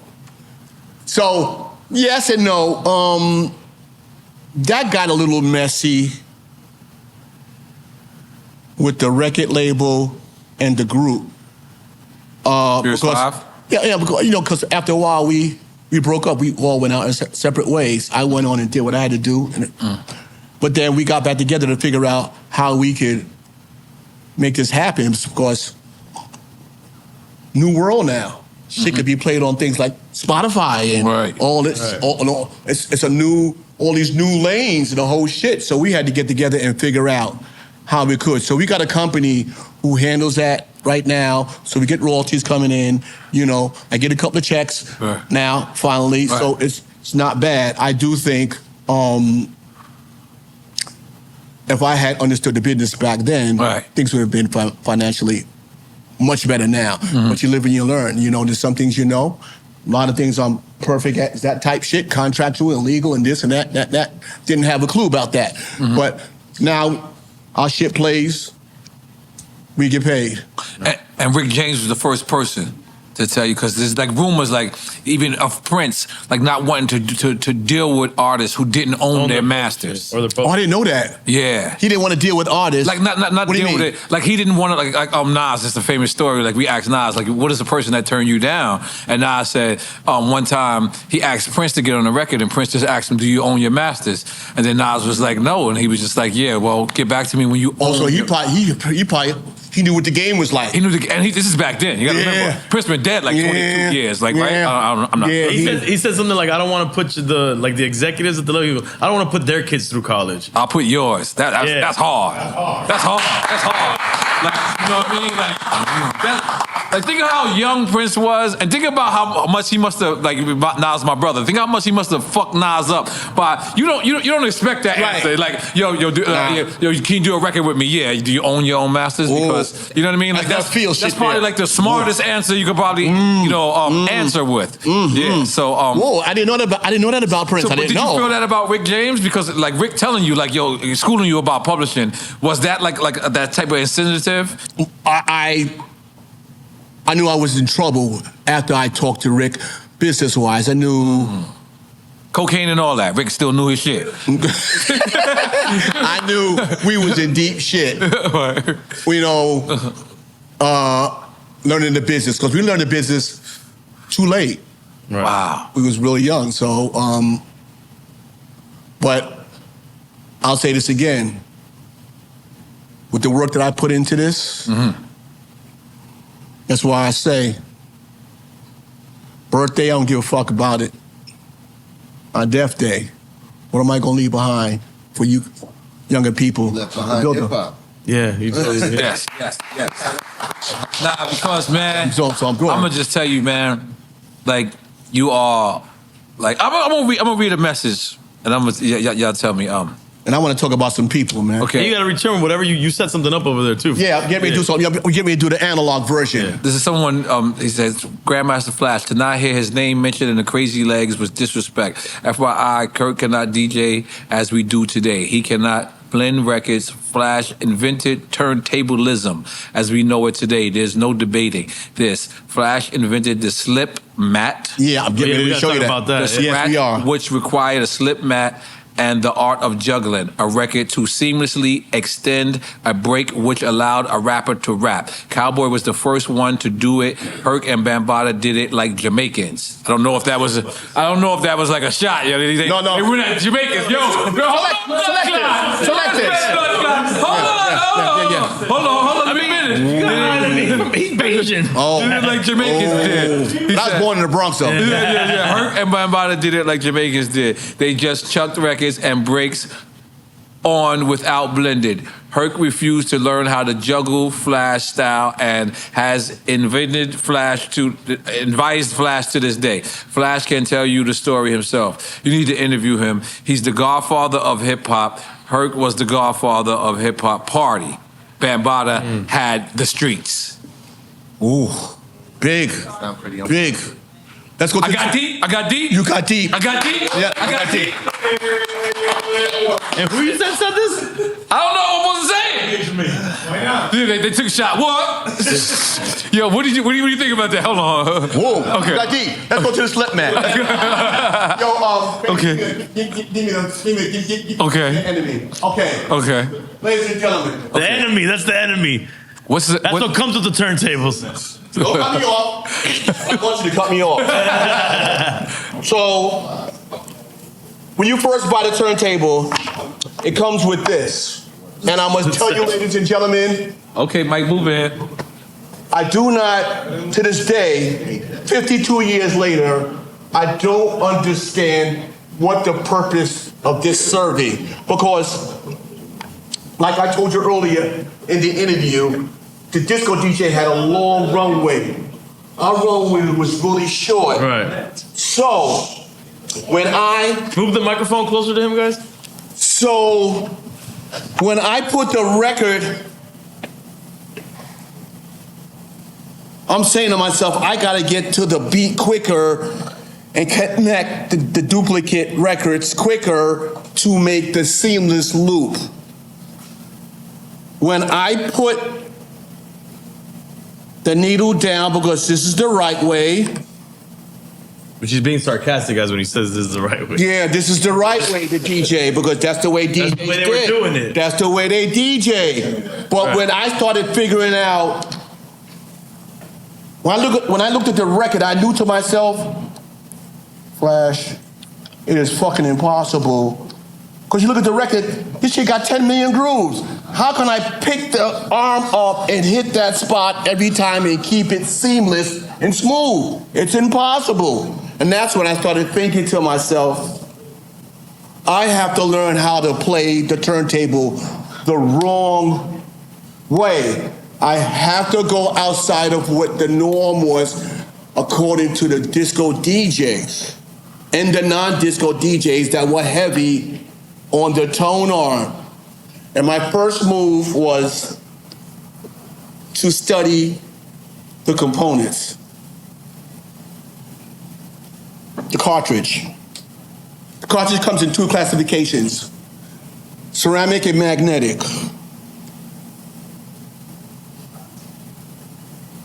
The ceramic cartridge came out in the 60s, the 70s, but it didn't translate well over records that had heavy bottom. So here comes the magnetic cartridge. Then I studied the needle. The needle was called the stylus. Stylus comes in two classifications. There's the elliptical. Now, if this is the groove, the elliptical needle sat in the groove halfway, because when I tried to spin it back, it kept spinning out of the groove. The spherical conical needle was shaped like a nail. So when that sat in the groove and I went back, it stayed in the groove. Although the elliptical needle sound better, the conical needle sound like shit, but it stayed inside of the groove. Needle figured out. Turntable.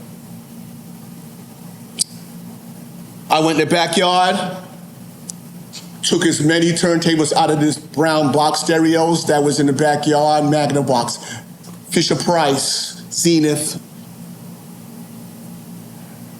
One day I was coming home from school, and there was a store in a Hunts Point part of the Bronx called Vicmar. There was this gray Battleship, nasty looking table in the window. It had these things on it, looked like they had the mumps. I go inside this store and I say to the first salesperson, I'm doing a study on turntables. Is it possible, could you take that turntable out of the window because I'm doing a study? He says, I'll be right back. He comes right back with 2 football player dudes because he was under the impression that I was trying to steal or take the turntable. And I says, no, sir, I was not. I'm doing a study on turntables, and I just want you to just put it on the counter, plug it in, because I want to test something. And what I wanted to test is, when the platter is in a state of inertia, how long does it take to pick up the speed? Turntables back then took a whole turn, a half a turn, 3/4 of a turn. This particular turntable picked up in a 1/4 of a turn, which meant the torque, the muscle on that platter will be able to go clockwise while I went counterclockwise. Big problem was I didn't have the money, so I asked Vic at Vicmar, which was the name of the store, how much were the turntables?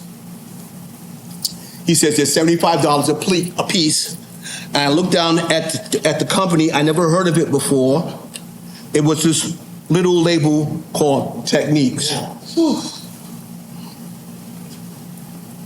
$75 a piece. I went and got me a messenger job. I worked at Crantex Fabrics, 1412 Broadway, and I was delivering swatches to different companies. And this swatches is like the material that designers use before they make the outfit.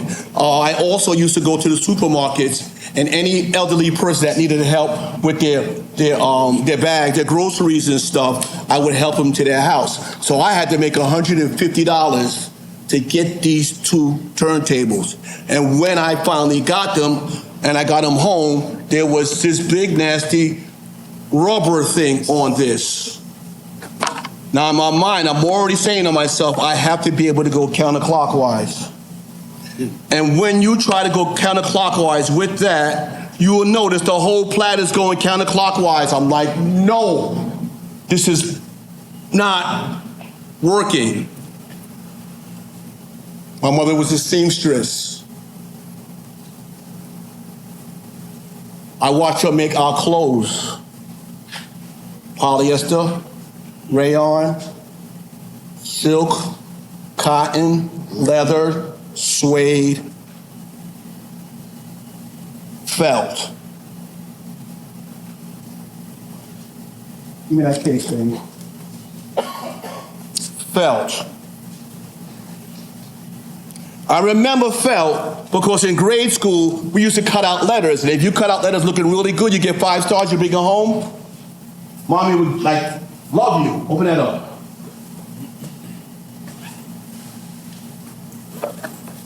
So, felt. It's limp. Very limp.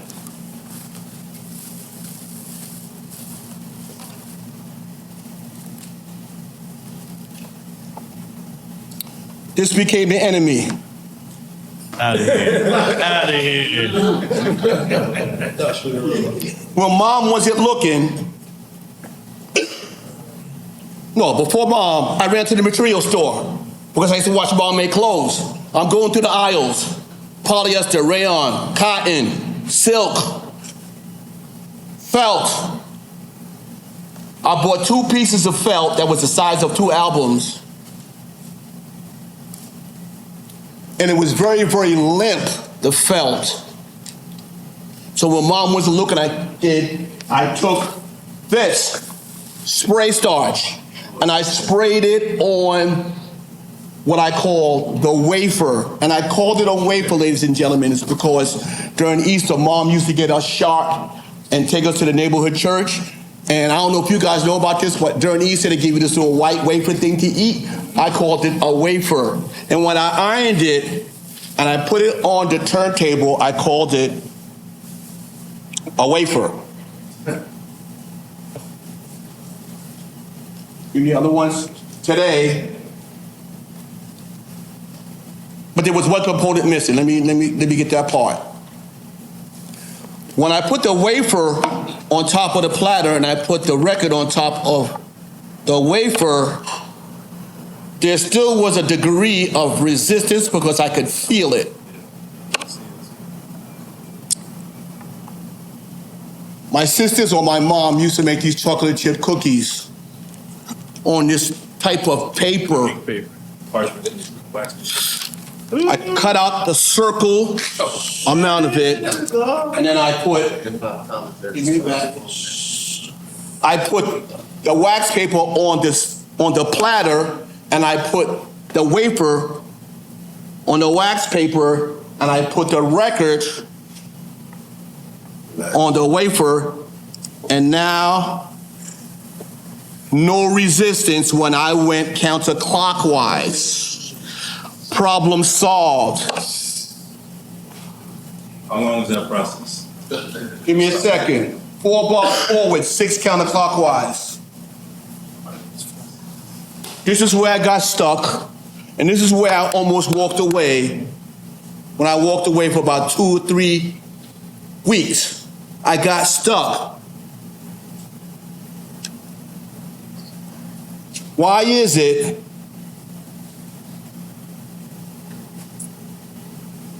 the vinyl going 4 bars? Let's take good times. 4 bars.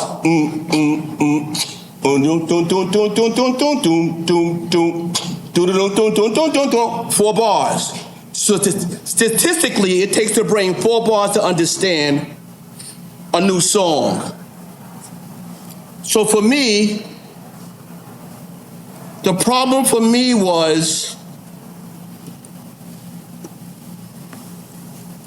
I had to play the songs the wrong way. So what I did was, first things first, I put crayon on the mark because this break happens to be on the top. So now we're gonna do this with 1 record first. 4 bars first. And we're gonna count 4 bars. 1, 2, 3, 4, right? Now, 4 bars forward. Why is it, if I bring it back 4 bars, why am I in the wrong place? 4 bars just went by. It passed the line four times. And this is what stuck me. Go Scram. You went 4 bars forward. Why can't I go 4 bars backwards? Don't Either one of y'all. Don't answer the question. Yo, DJ motherfuckers. Let's go. Show us the location. If it went 4 bars forward, It's like actually that's mathematics. why did I go 6? What's the name of mathematics? Why? RPM. Why? What up, EFN? Stay out of it, Scram. It's not really a clear answer. Scram, don't answer that. The bar got nothing to do with the speed. No, it doesn't. That's what to me. That's what I'm thinking. The speed of when you bring the bell. Not necessarily a bar. Stay out of it. I want to know what DJ got this right. Nobody. Okay. I feel terrible. It's because the average, you were close. The average speed of an album that's 12 inches side spins 33 and the third. Because the 45 then will be different. No, 45 would be the same theory. So the third constitutes for the 2 more impact so that I can re-arrive to the top of the break, and I'm going to show you how it works. And this is the birth of the quick Hey, you mix said it took theory. you 3 weeks to figure this out? 3 weeks. I walked away. I was mad as a fuck. 4 bars forward. Why can't I go 4 bars back and I'm in the wrong place? I got a question. So any speed beat. Right. Any speed beat. 4 to 6. 4 to 6. 4 to 6. Any beat. Any speed. 45, 33, 16. Yeah, this shit could be applied too. That could be whatever. Right. I'm going to show you. I was not memorizing. I wouldn't count, but I'm kind of feel for it. Okay, I'm going to show you right now. Let's go through it, man. Let's go through it. Now. Yo, this is wild. Go. This is the quick mix theory.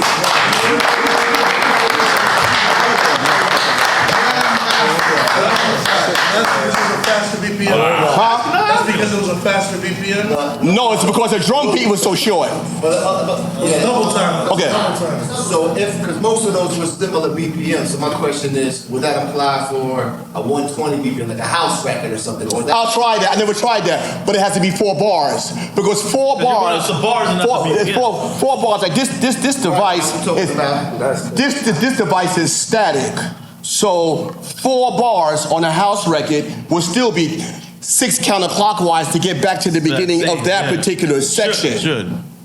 You dig what I'm saying? Like if it's a house beat and it goes into something funky for 4 bars, you still will have to go 6 counterclockwise to get back with it because this is static. So this works with a pop record, a rock record, a jazz record, a blues record, and every genre of records in the world. So when I figured this out, yes, all of them. This is what made me.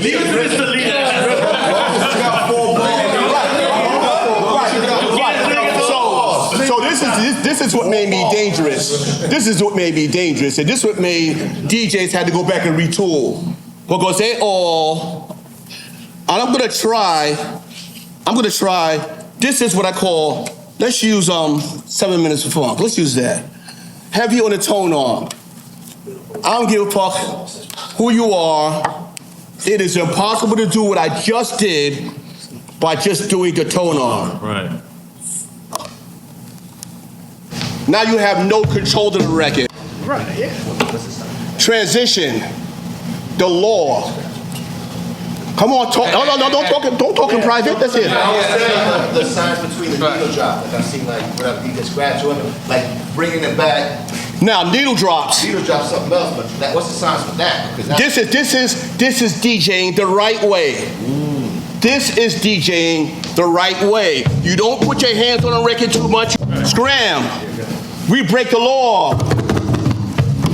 We turn this into Morse code. We break the law. We're touching our fingertips. We are making the record dirty.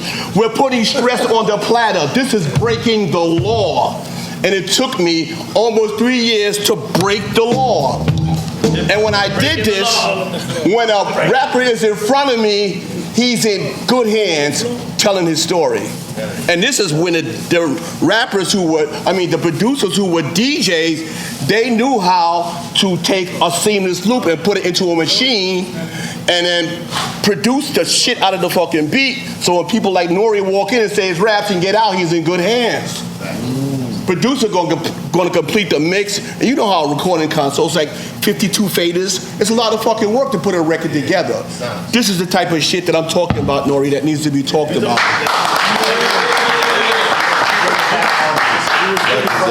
Throw him in jail. He's been breaking the law for a long time. Yes, sir. What about 45? Yeah, but it's harder. It's harder. Yeah, but it's less material. It's less fucking material. Quick time. You can break them in? No break. I was like, y'all finish out. All right, I'll wait for E to come back for that one. I ain't never heard nothing better. Okay. We talked about Rick James, but right. we didn't talk about the meaning of that record. Which one? P-I-M-P. The S-I-M-P? Simp. Oh, that's Mel did that record with him. I didn't even know about the record. Simp to Pimp, something like that. Yeah, Pimp to Simp. Pimp to Simp. Yeah, now, it says your name on it. You know what it is, and this is the shit that got Sylvia so pissed off because Sylvia wrong. Sylvia Robinson. Sylvia Robinson. Because Sugar Hill. Motown called Sugar Hill for Mel to guest star on a Rick James record. Ooh. So, but Rick James knew who I was. He knew the group, and he knew that Grandmaster Flash was the trademark, was the mark that was going to sell the record. Wow. So when he didn't put Melly Mel, that made Sugar Hill Records very angry. But that was a Mel, and that was a deal long after I left. But they got your name on it. Right. My name was on a few things that nothing happened. Let's just put it that way. Okay. But if I had to do over again, I'd do it just exact same way, man, because I love what I do. All right. Yeah. And let's talk about Get Down. Was that on Netflix? Is that based on you? No. Here's the thing about Boz Lerman. Boz Lerman would take this beer can and he would make this shit look like the most incredible shit ever. And this is why I love Boz Lerman so much, because nobody else other than the people who made Wild Style gave a fuck about wanting to come into the Bronx and film it. So when I met him, he wanted me to just be, to help him with how the clothing was back then, and kind of like a small role. But then what was happening was, as he was filming it and putting it together, and he would ask me to come down to say, what do you think about this scene? I'll say that was the wrong area of the Bronx. Like, he was spending, a lot of money on the wrong area shooting. And so then he asked me to be a producer with him. And then he asked me to stay home for my tours. I said, well, if you can match the money that I make on my tours, then I'll stay home. And he did. Wow. So from there, then one day, shooting, he says, man, I need to put you in this. I need to find somebody to play you in this. I'm like, oh, let's get the fuck out of here. Talking about Get Down. Yeah, to Get Down. Okay. He tells me this, I'm going to my area to work. He's going to his area to work, like passing each other in the hallway. Like, I'm like, yeah, whatever. About 3 weeks later, I come to work. He asked me to come in his office. E. And Nori, I walk in the office, and I'm like, who's your mother? This motherfucker look just like me. Oh, shoot. Who's your mother? Wait, time out. Hold on, time out. Yeah, he said, who's your mother? Yeah. Who's your mother? That's how you walk in the office? Who's your mother? No, I walked in, I looked at him and I said, I was like, what's your mother's name? Because he looked just like me. Oh. And sometimes we do things, and we don't know. You thought your mom was on a hunt? No, I thought that he was my son. Oh. And I didn't know about him.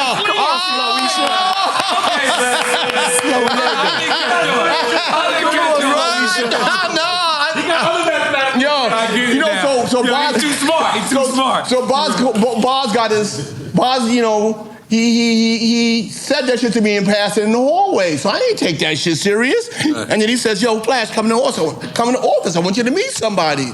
I walk in there. He looks at me. I look at him. I asked him, what's his mother's name? I respectfully, because, I'll say, I had fun on the road and I did some things, Let's just clarify for the people that is new listening to this. He is saying he was the original sniper. He is the original. Oh my God! Why you going there? He invented sniping. He invented sniping. That's what he's saying. He had the equation of sniping. He's been bringing up and taking shit down for years. So I asked him, and then I found out, he told me his background, his family background. I was like, okay, let's go to Rick. Let me teach you. So I taught him somewhat of the basics because I didn't want to play the role. He needed somebody younger to play a young Flash, so he had to scour the world and find somebody. And he found this dude that shit. I'm like, that made me think on planet Earth we all have a duplicate. Yeah, the doppelganger. That's what they call it. Is that what they call it? Yeah, that's legitimate what they call it. A doppelganger. Everybody has an exact twin somewhere in the world. Yeah, doppelganger. Not double. Oh shit. I seen Kevin Hart. Double, Yeah. right? Like not double. Oh, that's big. Double, He should stick somebody up. Word. I find my twins. That shit threw me for a loop. Yeah. Good kid, man. Good kid. Yeah. Took me about a month to teach him how to just do the basics, you know, so that he could perform on the get down. So let me tell you something, Nori. That was not a realization of the hood in the Bronx, but that wasn't the intention. Right. The intention was to take elements and then glorify it with his story. And the one good thing about that shit gave attention to the Bronx. Right. It gave even motherfuckers are saying that fucking shit was whack. It wasn't real. It wasn't whatever. Wow. Gave attention to the Bronx. No, yeah. Was you the executive producer on that series? I was a producer. I was a producer. Curtis Blow was a producer. There was a few of us that was producers. It was a great experience to be able to just see how a soundtrack is written and see the motherfuckers with the strings and the whole shit, and to see how a movie is made, like to be in the back room and see how it's constructed. Fucking amazing. It wasn't filmed in the Bronx? It was filmed in the Bronx, and it was filmed, and then Boz rented an area in Queens, and this must have been the size of 10 fucking Walmarts, and they replicated a bedroom in the 70s. They replicated, and this is where he asked me to go to the clothing department to make sure that the Silver right Cup clothing Studio? at the time. You know what I'm saying? Silver Cup Studios in Queens? Was it? I believe, I Long don't Island know. City? As soon as you get off the bridge? Yeah, this shit was like a whole city block, Nori. Yeah. And each room had a replication of like the kitchen, a bedroom, you know, clothing and the whole shit. And he asked me to just kind of oversee a lot of this. And then from there, he did this glorifying thing that he does. Wow. But it wasn't real, but he damn sure put Bronx on the map on it with that shit there for real. Now, So I thank him for that. Now, on that soundtrack, you got Teddy Pendergrass on that soundtrack. Yeah. Did you work with Teddy Pendergrass? No, I actually did the remix on it. Oh, that's the remix. So what happened was they needed certain records in the show with less talking. So he, I guess he cut a deal with Sony, and Sony allowed me to go into the vault and see the masters. Wow. And I was able to take masters. Like, I wish I could go back in there now. Like, you know, you and I, we look for that shit forever and ever. But imagine going in there and seeing motherfuckers with really white coats on. You got to put gloves on because these masters are so old that they can break. You know what I'm saying? I'm looking at like Miles Davis. I'm looking at like fucking Cheryl Lynn. I'm like, oh my God, I'm looking at the master that made these songs that I cut up and do what I do. Right. I'm looking at the fucking original master, and there was tons of them. And they just said, go around and just pick what you wanted. Wow.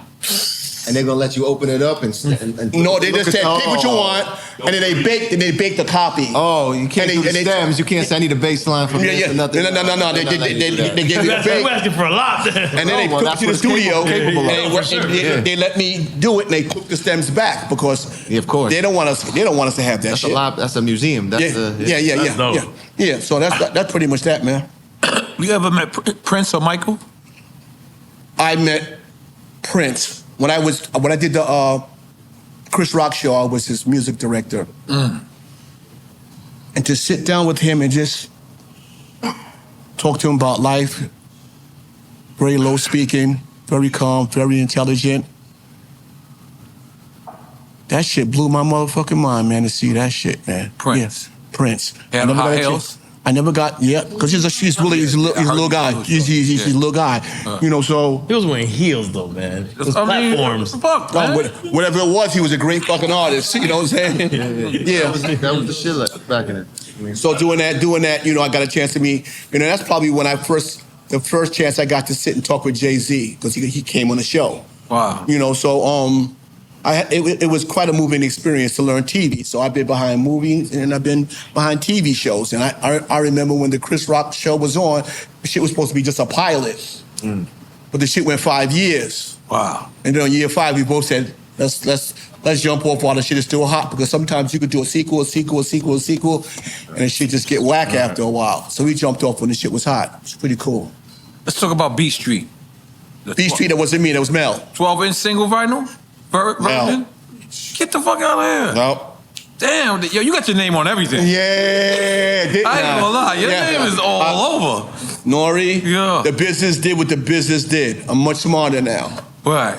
I'm much smarter now. So, all right, for people who's tuning in, right? When you Google this actually comes up. What? Right? All of these records with your name attached. You're saying, for people who don't know, that most of this was the record label because your name was hotter at the time? Or was that name, Grandmaster Flash and the Furious 5, together simultaneously? It's like Wu-Tang Clan? Okay, it's like this here. Grandmaster Flash and the Furious 5 is 6 people. Right.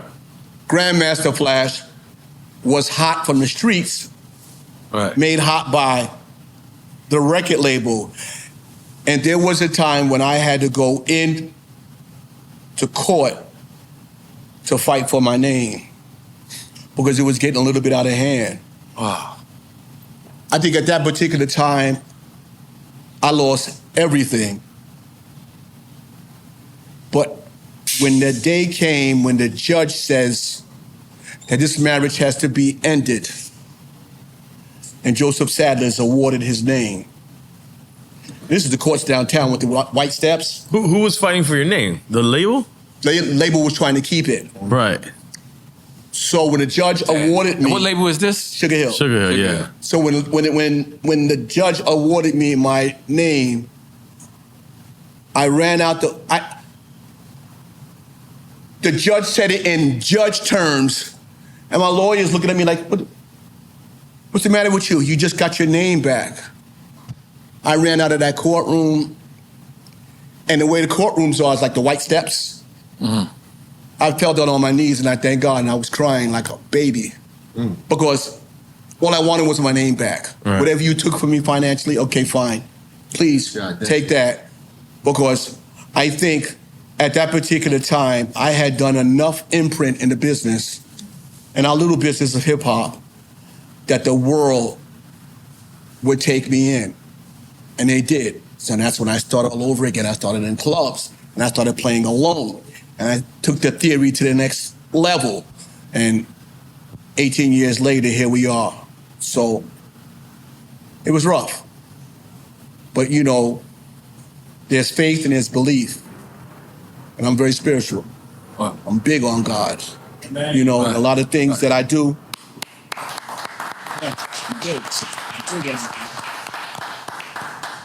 Now, what was your name before? DJ Flash. No, before DJ Flash, because I know you said your boy named you that because you was fast at running. I ran fast. So did you have a name before that? No. Mine was MC Yahoo with the ball to bean. I had a fucked up name. You ain't have a fucked up name? You just always had a flash name? You just always had a fly? Repeat that shit again? Mine was the name MC Yahoo with the ball to bean. You didn't come out with a record with that name. No, I did not. You know you need to. So why didn't you?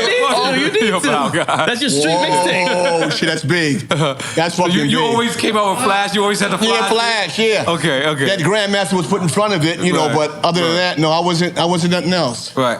So, we got a quick time? Y'all did a quick time? They can do a quick time, but Scram is going to be the designated drinker because you're not drinking, right? No, I'm not drinking. I'm not drinking. No! You're the designated drinker. Come on, Scram. He put a door. He said, I'm fasting. No. Yeah, Scram going to take shots, man. Yeah, come on. He got to do it in the name of motherfucking Grandmaster Flash. I got 3 questions for Flash, too. Okay, at the quick time. At the quick time? Yeah, at the quick time. Okay, start with quick time. He wants you to drink. That means you have to answer everything, because if you don't answer it, I got to take a shot. Oh, you got to explain them the rules. Oh, shit. Explain the rules.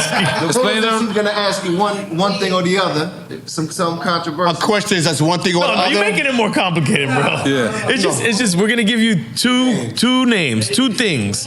You pick one, nobody drinks. If you say both or neither of them, then we all drink it. You're not drinking. 2 rappers, 2.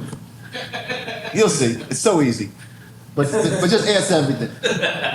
Multiple choice. Get 2, pick one, nobody drinks. You say both or neither, we drink it.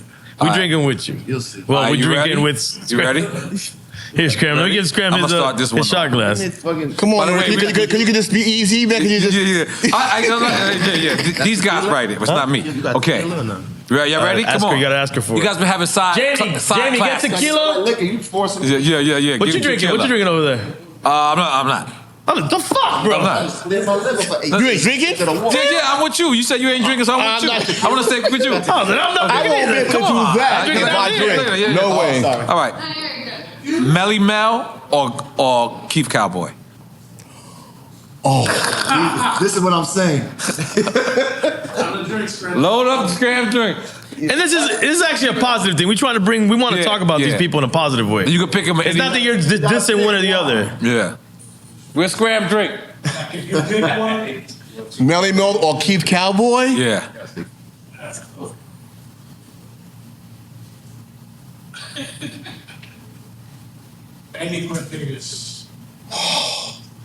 Melly Mel. Okay. Got it? Yep. Cool Herc or Bambaataa?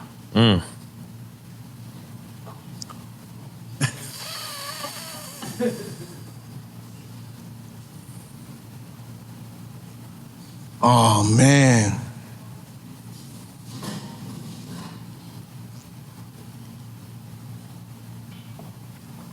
Just either or. Either or. But you could say both or neither.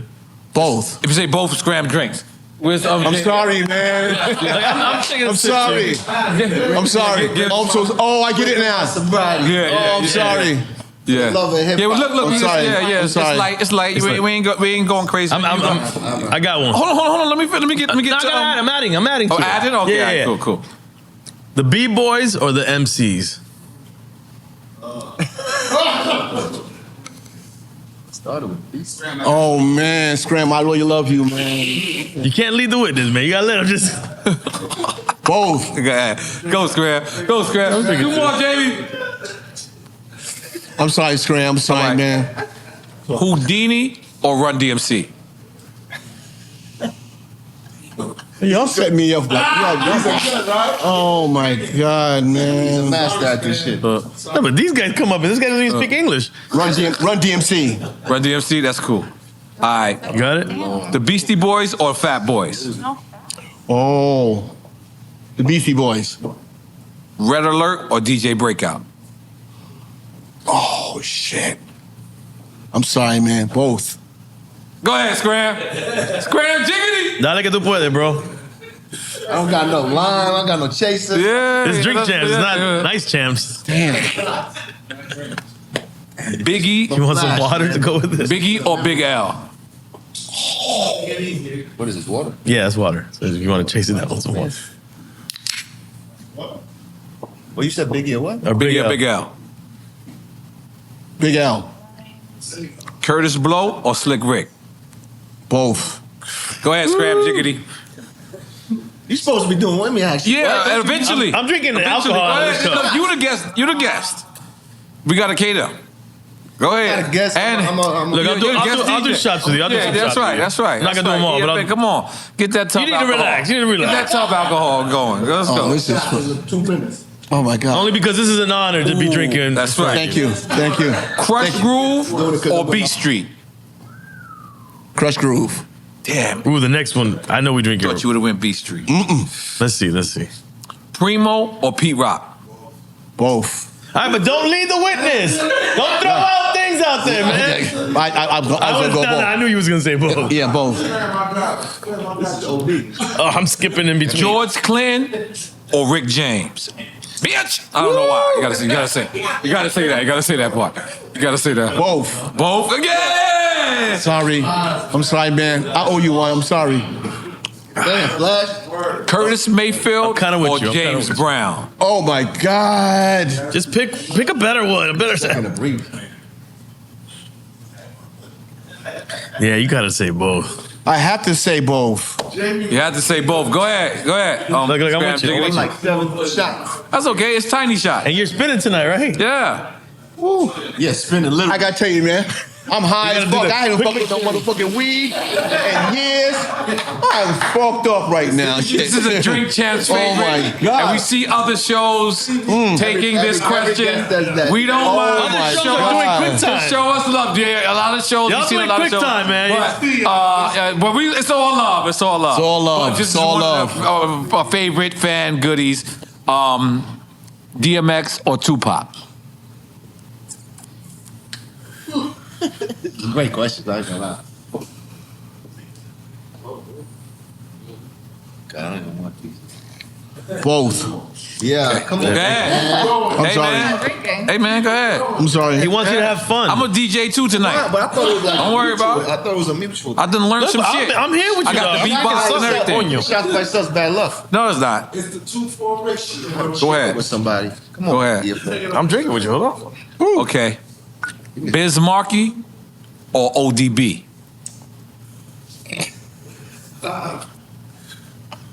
Te pasaste. Where you at? Oh. Bismarck.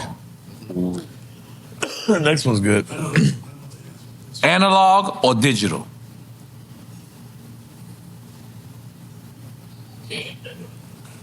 I ain't gotta go in my world, man. What's up? Wait. I'm an analog.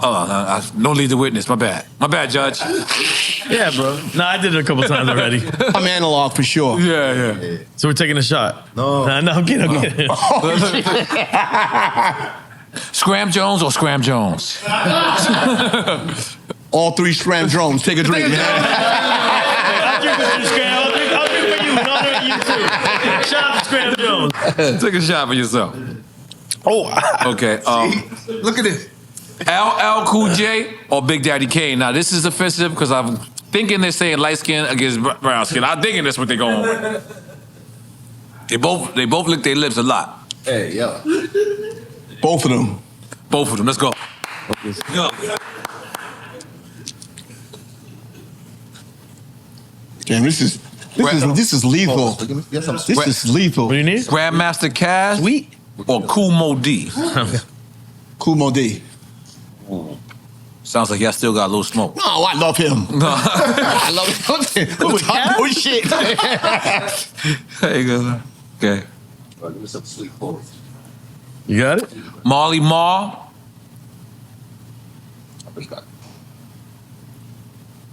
You put your head back. What's Marley good? Marl or Diamond D? Oh shit. Both. Sorry. Both of them are incredible. Damn. Buck Wild or DR Period? Buck Wild. DJ Clue or Funkmaster Flex? You're getting political now. I can get the car now. Right. Say it again. It's not gonna change it. You could also say neither. That's also. Or you could say both. Or both, or you could say none. Clue or Flex? DJ Clue or Funkmaster Flex?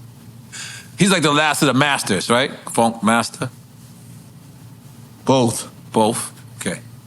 Don't I get the word? Is that Did I get the weather? Let's have a shot. Hey man, No, I'm drinking out of my cup now. I'm switching in. I'm just doing you a favor. Now? It's like, feel like I'm a legend. Like, Okay, this is a good one. 3 o'clock You in the got afternoon. a pleasure right This is a now. good one. It's fucking crazy. Rakim or KRS-One? Oh boy. Both. Both. Marvin Gaye Scram's or gonna Smokey be Robinson? Scram. Oh, Marvin. Marvin. Ooh, I smell that shit too. Wow. It's disgusting. Oh my God, I feel for you, dog. I feel for you. Kanye West or Pharrell Williams? Both. Chill out, bro. I'm gonna hold you up, man. As soon as we done here. Go ahead. Yep. Oh. Go ahead. All right, man. Go ahead. It's like a pledge thing. Yeah. He's gonna throw up, dog. Michael Jackson or Prince? Come on. Both. Relax. Double fisted, He brother. wants you to go like this. Where's your shot? Don't worry, man. I'm respecting. I'm with Flash. He, two sober, two not sober. No, that's not the way this works. Come on, you gotta follow the rules. Come on, follow the He's rules. saying he's Grandmaster Nori right now.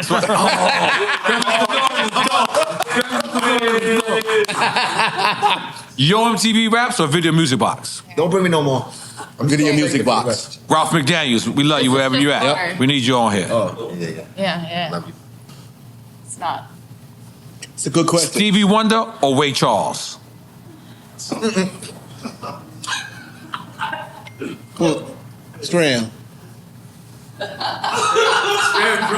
Scram. Yeah, Scram está jodido, man. Both. Both? Yeah. Yo! I can see that coming.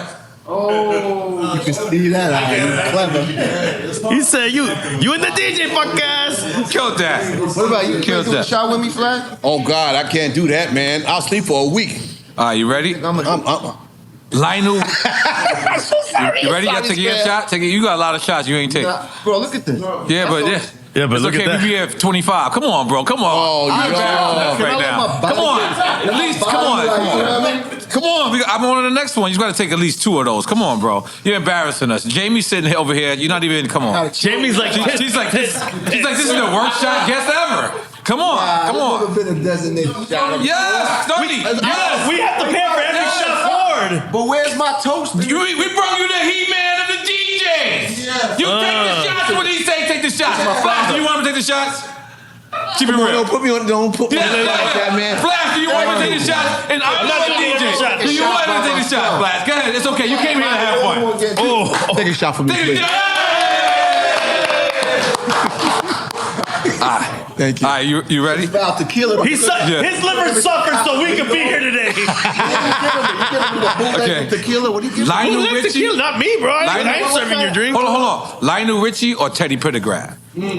Some horrible ass shit. That's They both was dope. Right. Yo, this segment is over, bro. Nah, it's not. We're almost over. Only 30 more questions. I'm gonna say Teddy. Teddy? Yeah. Okay. Gangstar or EPMD? Both. Come on, Scram Chickadee. We're not gonna give you new shots. At least take care of your 5 older children. You speeding though. You speeding. You speeding. All right. Chill out. I mean, just chill out. You're never gonna be invited back. I called you personally. Yo, can you come out here? I thought you were gonna be a good, flew off come on. Frontier for you. Yeah, come on. They good people. They're good people. They're good people. I ain't gonna let you shit on Frontier Airlines. They're good people. He owns stocks in Go ahead, man. You on this taking a goddamn cherry? Man, Come on, just take a shot. Yo, it's just stanky over here. Casamigos, my foot. Go ahead. All right. Oh, man. Tribe Called Quest or De La Soul? Oh, damn, man. Scram. Oh, man, the segment's over, bro. No, it's not. more. Come on, Scram. We talking here. Both. Both? Yeah, man. Okay. NWA or Wu-Tang Clan? Oh my goodness. Both. I was gonna let you do the Ice Cube. No, there's Somebody got to square off with me. the Executioners or the Scratch Pickles. Both. That's 3. Good. That's good. Yeah, that's 3 you owe, Scram. Come on. Relax. Ice Cube or Scarface? Holy shit. I think I need to 10 more shots Damn. Both. Both. He's got enough for the 3 years. Yeah. They going Just deep. cleared my liver. 3, and then you got this. You're almost surviving. I Yes, love you gotta you, take man. those 3 though. Come on. 8-day water fast that I'm drinking. Oh Now my welcome God. to Tequila. Welcome to Drink Champs Christmas Party. We want you nice and drunk. This is absolutely the last one to get back to the interview. Loyalty or respect? Say both so he could just. It's both, man. You gotta take all of those shots. Come on. Look, I'm gonna take a shot with you, though. Oh, thanks for taking one shot. Now, One shot? I took a couple. What are you talking about? now, Flash, we ask this to almost every guest, and it's almost like a cliche type of question, but it really isn't. Nah, Especially sure. when asking it to you. Water, I'm mad at you. We're supposed to get shit. Hey, no side conversations. You heard them. We're in the resource room. Let's You? stay in there. That shit stinks. Did you ever think that hip hop would make it this far? Back then, Like you got to see it from the No. no. I think, especially during that era, disco was very neat. White people always burping. Disco was very neat and like they had it together. Yeah, it was very neat and hip hop even to this day is tattered. Right. You know, we swag a little different. We wear our clothes a little different. Right. We dress a little different. We wear our hair like this, or like this. Like we do things. We break many the flavors law. of hip hop. Yeah, we break the laws too much. I didn't think that a major corporation, a major situation would say, "Oh, we're gonna take these guys who wear their hats backwards, who don't dress like the average party goer, and we're gonna invest money in them." Never my wildest dreams. But you know, wherever I am, whether I'm in Australia or Japan or England or London or California or right here, I thank God that I see this. Like, this whole shit that I did could have missed. Right. But what happened was, people said, what is that? So just that little bit of daylight of what is that was the saving grace for me, for hip hop. This is when all the producers were coming in town. Like, what is this thing these kids is doing? What is that? It could have been ill. And ill, I don't think none of us would be here. We would probably be doing some other shit. Right. I know I'll be doing something different. I would have hated it, but I would have been doing something different. Y'all wore a lot of spikes back then. I didn't, but yeah, the crew did. Yeah, no, I didn't wear no spikes. I you know, I you a couple spikes. You know, we wore a lot of leather. We know we've heard different stories why, but what's your take on why that was the? I think we wanted to be the ruling trend. We idolized rock and rollers, Parliament, and Parliament Funkadelic. Like, they dressed one way when they went in the streets, and they dressed that way when they were on stage. So we were like, let's not go buy leather. Let's hire somebody and fly him around the country with us to make our shit. Wow, I didn't know that. Wow. So we had a leather name was Mickey. Hey, y'all had stylists from back then. Yeah. So if we wanted like turquoise and black, you know, this way, that way, he would fly home. And then a week later, he would come with 6 suits. Boom. Is he French? He's black. He's black? Yeah, black. Black French? He sound like he got some type of French in him. He had a leather shop. He had a leather shop in Soho. Okay. We told him, close that shit down. We gonna pay you. Wow. And he took care of us. Wow. God damn it, man. Take a shot for that, man. Take a shot for that. Take a shot for that, man. Take a shot. Listen, you were drink champ. This is boss side right here. Do you like going in the studio making records, or do you like performing records? What is? I like doing both. Okay. I like doing both because producer records is technical, and that's where I come from. That's the scientist in me.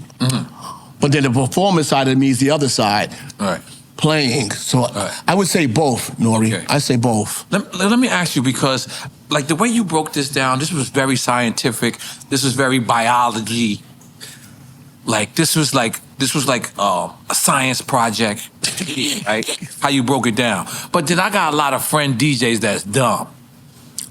How do they get over DJing? Because they not smart. He did all the hard work for everybody. No, literally. I didn't know all this shit. And somehow it transcended to me as a DJ. Like he did all the hard work, and it just, all that information came to us. So this is the top tier of learning how to DJ. Y'all don't all gotta go to this class? Yeah, you know how we all just screw in the ball? Right. But we didn't fucking do all the shit for the light to turn on, right? The DJs afterwards, don't get me wrong. There's DJs that are really technical, really amazing, but for the most part, he did the hard part. He created the bulb, we just screwed it in. That's probably a good way to put it. Okay, so basically, you ever walked into a party and a DJ is DJing off his iPod or his... I haven't seen that yet, but I've heard about it. I haven't seen that yet. What would you do? If you walked in a party right now... Would you say, damn, it's come a long way, or would you be like... And DJ Mr. Lee from the Dominican Republic was back there jamming to his phone. With that cord. Yeah, Mr. Lee is whining in the mirror. That's DJ Mr. Lee right there, the Dominican guy. So wait a minute, wait.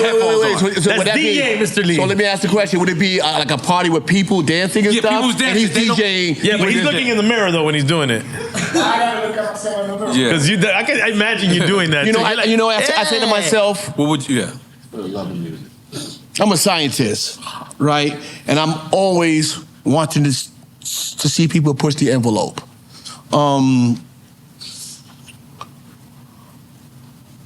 To see somebody DJ off their iPod. What is it? 2 iPods or 1? Would it be? It's an iPhone now. There's no more iPods. It's his phone. He got no. He got no DJ on his phone. Yeah. So he's getting. So he's just pretty much just playing. He's playlisting. Yeah. No, they actually have little turntable apps in the phone, and some people are actually. I've never seen that. Yeah. Yeah? Show him this despicable shit. You've never seen it? Yeah, show him it. Heard about it, never seen someone. Yeah, no. I seen you in your phone sometimes. I just play scrap. I think anybody just playing a playlist off their phone saying they're DJs, that's the most disrespectful shit in the world. Yeah. At least have the app that you're doing like a chicka and then fucking go. I think I seen Shaq get busy on his phone one time. I bet you he's a DJ, bro. He's a DJ. He has, I bet you he has the app. Yeah. Yep. Was it Shaq? My bad. Who else that's big in sports? Played for the Lakers. Point guard. You know what I'm talking about. Played for the Lakers. He's a DJ? Early Lakers, when the Lakers was killing it. Magic Johnson was a DJ. Really? Hell yeah, he played college. Been the owner for 25 years. Yep. Niggas said play for the Lakers. Magic Johnson was a DJ. He said, baby, he wants us right now. Remember this guy. The Magic was a DJ? I didn't know that. I thought you was talking about Russell Westbrook. What? Russell Westbrook. I thought he said a wrestler. You know what song would show love to? It's the breakdancers. Ooh. Like I see these. You ever see these motherfuckers do that shit? Crazy Leg? Like Crazy Legs and Shaw that's going into the Olympics. Yeah, it's incredible. Yeah. Like the way they contort their body and do that shit they do. Yeah, absolutely. Shout out to doing it on concrete. Early breakers, my early breakers, Bam's early breakers, and then the second tier that came along, the breakers. You know, it's absolutely wonderful. Can we actually go back to the convo of how that's the beginning of you wanting to continue those breaks was for the breakers. For the breakers were the stars. The rappers hadn't arrived yet. Right. They hadn't arrived yet, you know. And sorry to cut you, but the audience came to hear you and see them. Right. Or you could see a breakdancer with the boom box on any corner, street corner, doing a shit. With the cardboard. With the cardboard, exactly. Can I look at the back of your shirt real quick, please? I want to make sure shirt, by the way. We get this established. And we laced you with some Drink Champs gear right there. Just I got you. Yes. Can you read that for me, Scram? We Scram after he drank. First DJ to make the turntable an instrument. Make some noise for that. Keep going. First DJ to have a rapper. Let's make some noise for that. First DJ to be in the Rock and Roll Hall of Fame. First DJ to be on Sirius XM. Oh shit! Make some noise for that. First DJ to get a Grammy. Make some noise for that. First DJ to get a Polar Prize. Yes. Can you read the fine print at the bottom? Thank you. Not anymore. You good? Yeah. I think we got you. Yeah, you took a lot of them shots, man. You good? He took it for the culture. He took it for the culture. What do you do with your Grammy right now? Like, do you sip out of it? Ooh. What do you Actually, I do a show on Twitch every Tuesday, noon, high noon experience, and then Thursdays 8 p.m. My Grammy's in my studio. Okay. Where I do my show. The Twitch show. Yeah, you know, I get like one is on one podium, the Rock and Roll Hall of Fame one is on the left podium, the Grammys on the right. I like the flow. And then all the other awards are kind of, you know, spread around. You know, it's all good. Because KRS said that he not boycotted, but he didn't want to participate in the Grammys ceremony because he felt like 50 years of hip hop. He's like, yo, that could have started at 47 and gave us a warning. You know what I mean? And he's like, you guys just wanted to ignore us for 50 years. No, but he said that he didn't feel that hip hop was fully represented in that. Yeah. Like the B-boys, the B-girls, the I mean, I would agree. That needs to be seen on a major network. The 4 elements. Nobody has done that yet, so I do respect KRS One. It's 4? 4 elements is the breaker. 4, yeah. And then the 5th is graffiti artist, always debatable. Rapper and the graffiti. Yeah, it's 4 elements. And then knowledge of self and beatboxing are always like. Beatboxing, I don't know what that is because the beatbox is right there. You know, so when you think about beatboxing, that falls under the rap because it's speaking, you know, musically. Holy moly guacamole. Do you feel that everything for 50 years? For 50 years of hip hop, whether it was authentic or not, was it positive? Because you know, obviously a lot of corporate interests took advantage of. Oh, okay, it's hip hop 50, so we're gonna do all these things. So your question is what now? Like, do you feel that it was positive in general for hip hop? Yes, I do. In general, I just think that, as I said earlier, the detail of where he came from and what it took to get here has not been properly represented. And this is what I say to the PR people and to the press people. Like, if you want to know, like, at the beginning, you got to ask somebody that's around 60. You have to. Right. You can't ask somebody 30 or 25. You just cannot. And this is why I find it critically important to speak. It's because, like I said, once August 12th gets here, it's a new trend, new shit. You know what I'm saying, Nori? What is it? 520 Cedric? What is it? 1520 Cedric. 1520 That's Cedric. Herc's place. Mine's is 2730 Dewey Avenue. So that's a 2-part question. Is that actually the first hip hop party that ever was there? I didn't see it. Okay. I didn't see it. I don't know what's here, and I've never talked to anybody that went to this party. And I'm not saying that it didn't exist. Yeah, for sure. But I haven't seen anybody on the internet talk about I was there. That's what Crazy Legs. That's what Crazy. He said that the discrepancy with that party is one of the biggest contested things in the history. He feels that flyer keeps getting remixed, where people keep adding names, taking names away. Really? Yeah, he said it on the show. He said that that's a contested event. Like, not that it happened, but how it happened or who was involved or what. Yeah, I'd love to know who was there and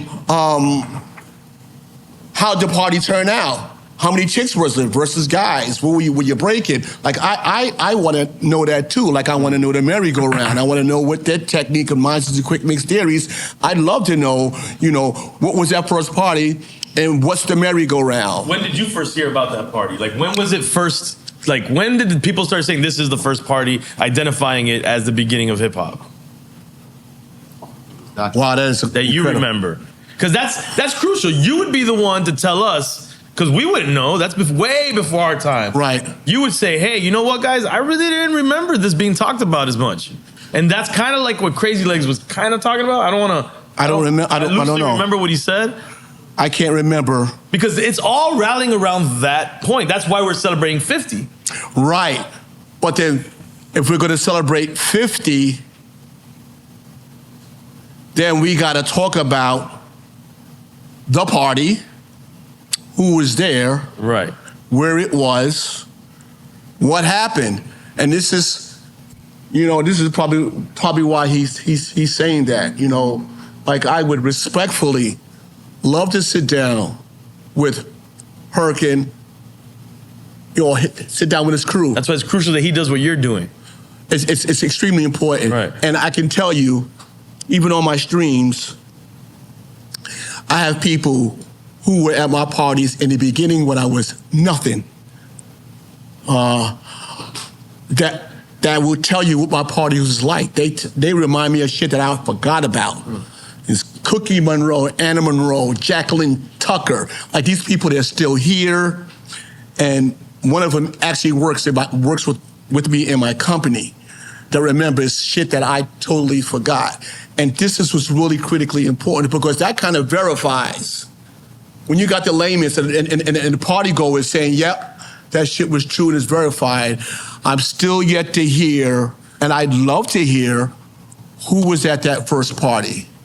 If it happened at the center, what happened at that center? Right. What was going on? Like, what was happening? We need to know that. It's critical that this happens before August 11th. That's just my opinion. Respect. August 11th will make it 51 years? I mean, after that, it becomes 51 years, and then it's over. You know, next 50 years, I ain't gonna be here.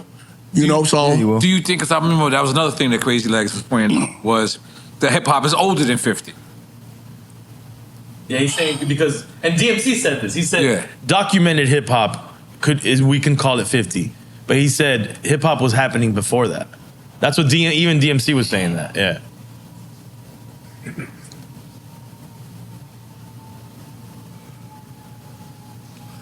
Okay, let's define it. If we define it, guys, it's the DJ only. And playing what we call bastard music, the C cuts, the D cuts, the F cuts off the album. That's where hip hop, to me, that's where we had no title. It wasn't named yet. That's why it could be up for discussion. You know, because there's two ways to look at it. When it was fully formed and all four elements came into play, that will make it me, 74. Because that's when Cowboy joined me. But if we go pre, then it was just the DJ. And the breakers and the graffiti artists. Coco Rock says he's a rapper, but he's not. He was a DJ. I used to go watch him. And if he was talking on the mic, you know, with the echo chamber, it was just rambling. So there are some things that are up that are subject, and I want to give Herc all his flowers. He deserves everything that he's done, but there are some things that are up for question.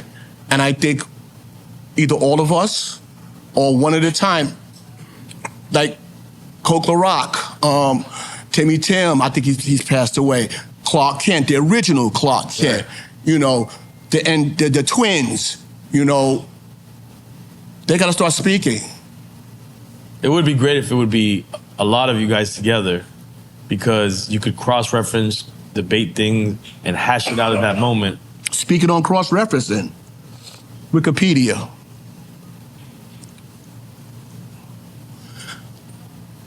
They have been extremely disrespectful to me. They're supposed to be the standard for information for the world to see, right. Old and new, right? They got my birthday wrong. It's 58, it's supposed to be 57. I was born in the Bronx. Their process on how they say yes or no to something, I tried even talking with them. They said, Mr. Sadler, I say, I did this. They say, Mr. Sadler, there's no reference to you doing this. I'm saying this, there can't be a reference because Wikipedia wasn't born then.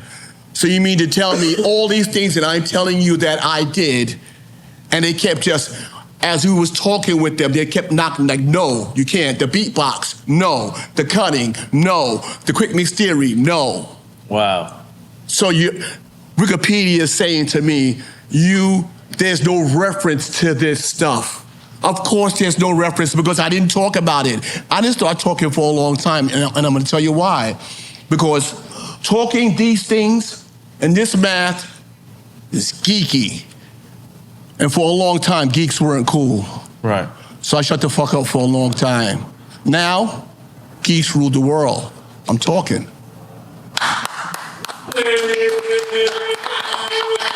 We got some Michael Thompson hip hop right here. So yeah, you know, Wikipedia wants you hiring me.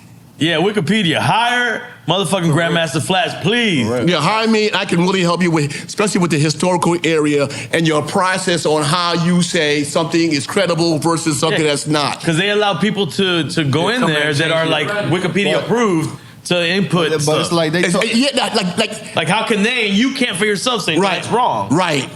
They talking in the horse's mouth. Like, I mean, you're talking to the person. No, we're sorry. We'll get back to you. And then when we get back to them, we couldn't find no reference. You ain't gonna find no reference. Putting you on. There's no link when links weren't available at that time. But you know what the reference is? The streets. Right. That's the reference. Yeah, no one's gonna check you. Who's gonna say that I didn't do it?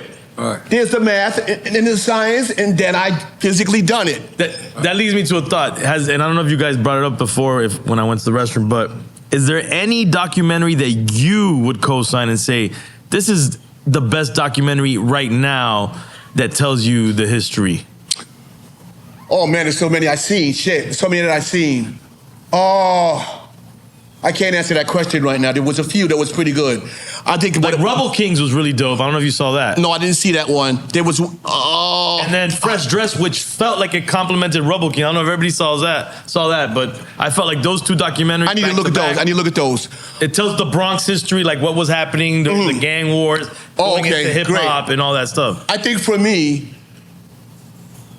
the documentary that I'd love to see is if someone paints a picture of the beginning and then slowly take it up here.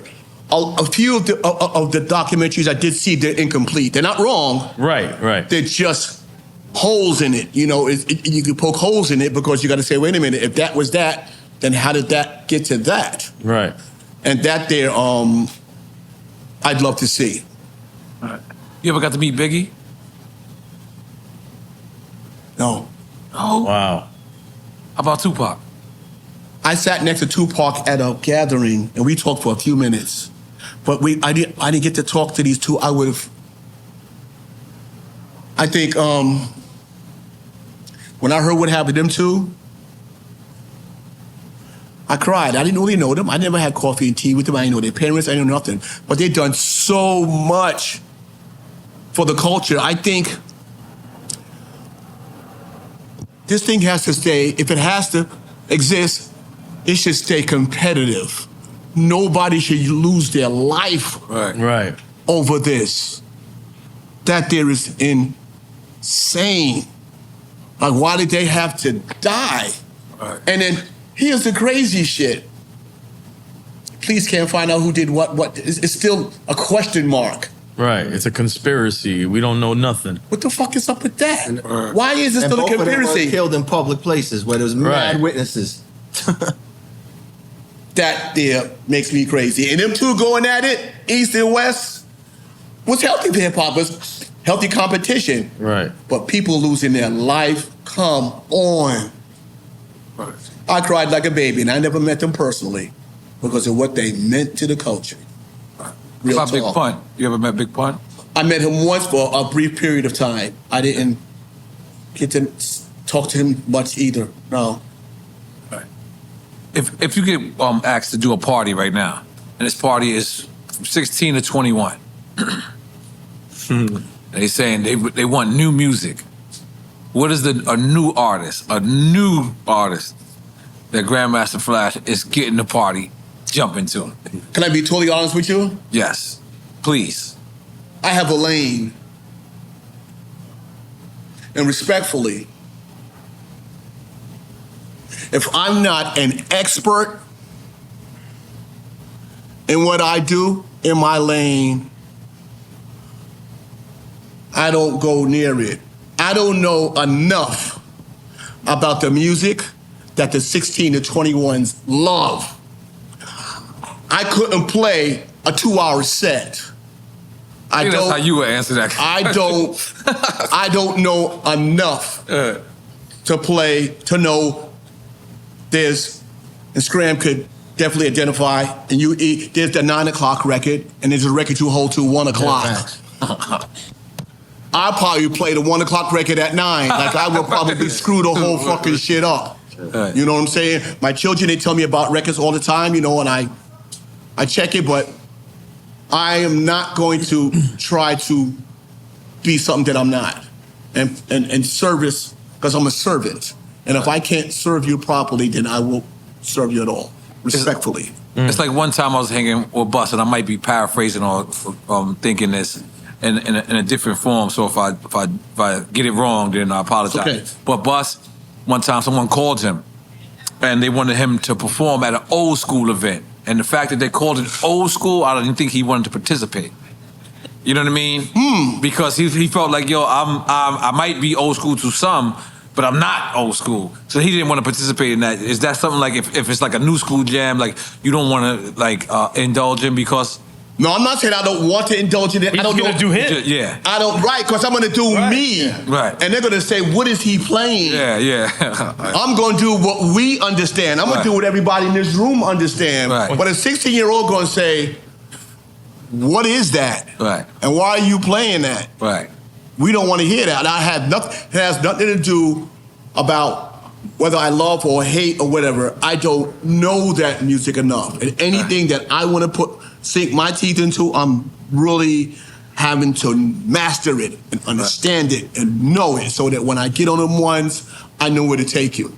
All right. What else you got in your notes? Let's see. Yeah, want to make sure we get everything. Yeah, exactly. Let me just. I want to make this clear. There are so many DJ techniques that has happened. And I want to make sure people truly understand DJs play turntables the right way. I don't know how to play that way. I play it the wrong way. So, there are some of the DJ techniques that I didn't create. There's a few that was created by me because everything that's going to last has to be taken to another level. There's incredible DJs out there. What I'm trying to say to the world is the mechanics of this, putting your fingertips on the vinyl where the vinyl has two purposes, the sound source and also used as a controller. Your other hand on the fader, and opening and closing the circuit. If you look at any DJ playing, he is using the mechanics, the how-to, hands, whether you're going counterclockwise, forward and back, you're opening and closing the fader. These mechanics are what I invented. That is the quick mix theory.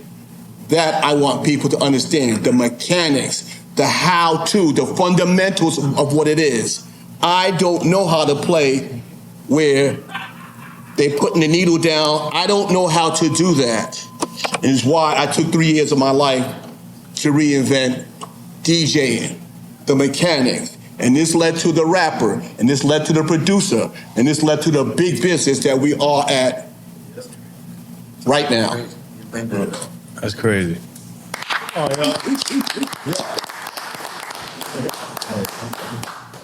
And they fact checked. They said that in fact Magic Johnson is a DJ.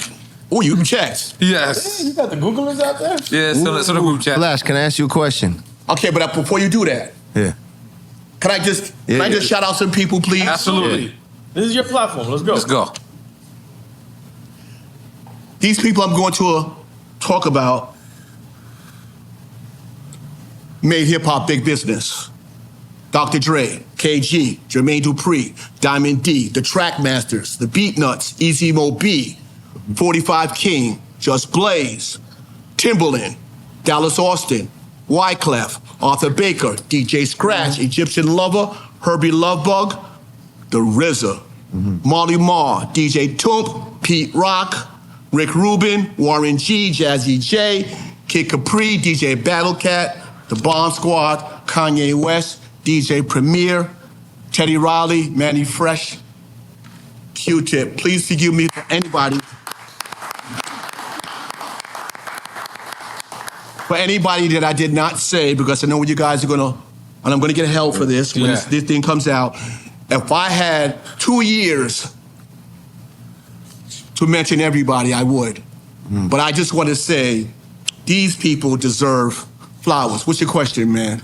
My question is, you just showcased what the fader does, but the fader never existed when they just had the knobs, when there was no dual turntable action going on. So what's up the invention of the fader? Do you have anything to do with it? When it was created? Okay. Let's go back in the rabbit hole. the actual terms for the fader is called the pantiometer.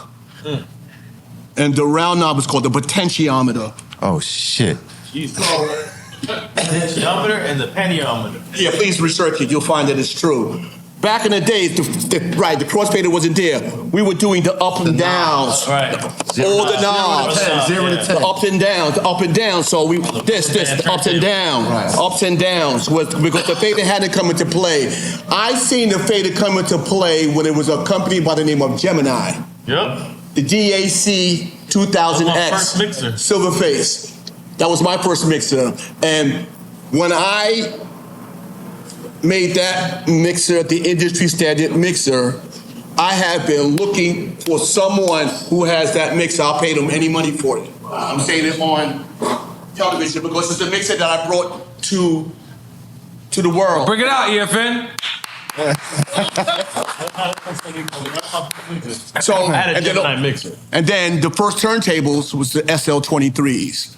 That is how I created the seamless loop so that Cowboy and the Boys can rhyme. You know, so these are the things I need to talk about. And the breakdancers, can I talk about the breakdancers too? Of course. You know, let's go to the breakdancers, see the DJs, the breakers. The breakers, like the original breakers were, they were black. And here's some of the names. Sasa, Trixie, Dancing Doug, Black Jerry, Easy Mike, Flippin' Mike, female breakdancers, Sister Boo, Mother Earth, Janice. Then, as years went on, is where the Latins got involved, the Spanish people got involved. And here's some of the names. Rocksteady Crew, Dynamic Breakers, New York Breakers, Electric Boogaloos. Here's some soloists. Future 2000, Fab Five Freddy was a breaker. Lady Pink, Scene, Lee Quinones. These are the kind of people I want to talk about because they're part of the story of, they're part of this whole movement. Because she can't be, yeah, and now we right here. Right. And we driving nice cars and we living comfortably. So how did the fucking shit happen in the beginning? How did it happen? That's where I'm at. Have you ever went to a hip hop show and been disgusted? Like people rhyming over the vocals, they're not having no routines, you know? I think, okay, you're talking about the performance aspect of this. Yes, that's what I meant. My bad. I think it's extremely important if you know your craft. Right. Know your craft with no net, meaning you should not be rhyming over the vocal version. Right. Because even if you make a mistake, that's what makes the performance so incredible. Right. Like when Jay-Z was at the Garden, and he'd tell the DJ, throw it, boom, it's the instrumental. He would say the rhyme, and then he would stop rhyming for a few seconds, then he'll jump back on just to let y'all know. Yeah. There's no net here. Right. You know what I'm saying? So for me,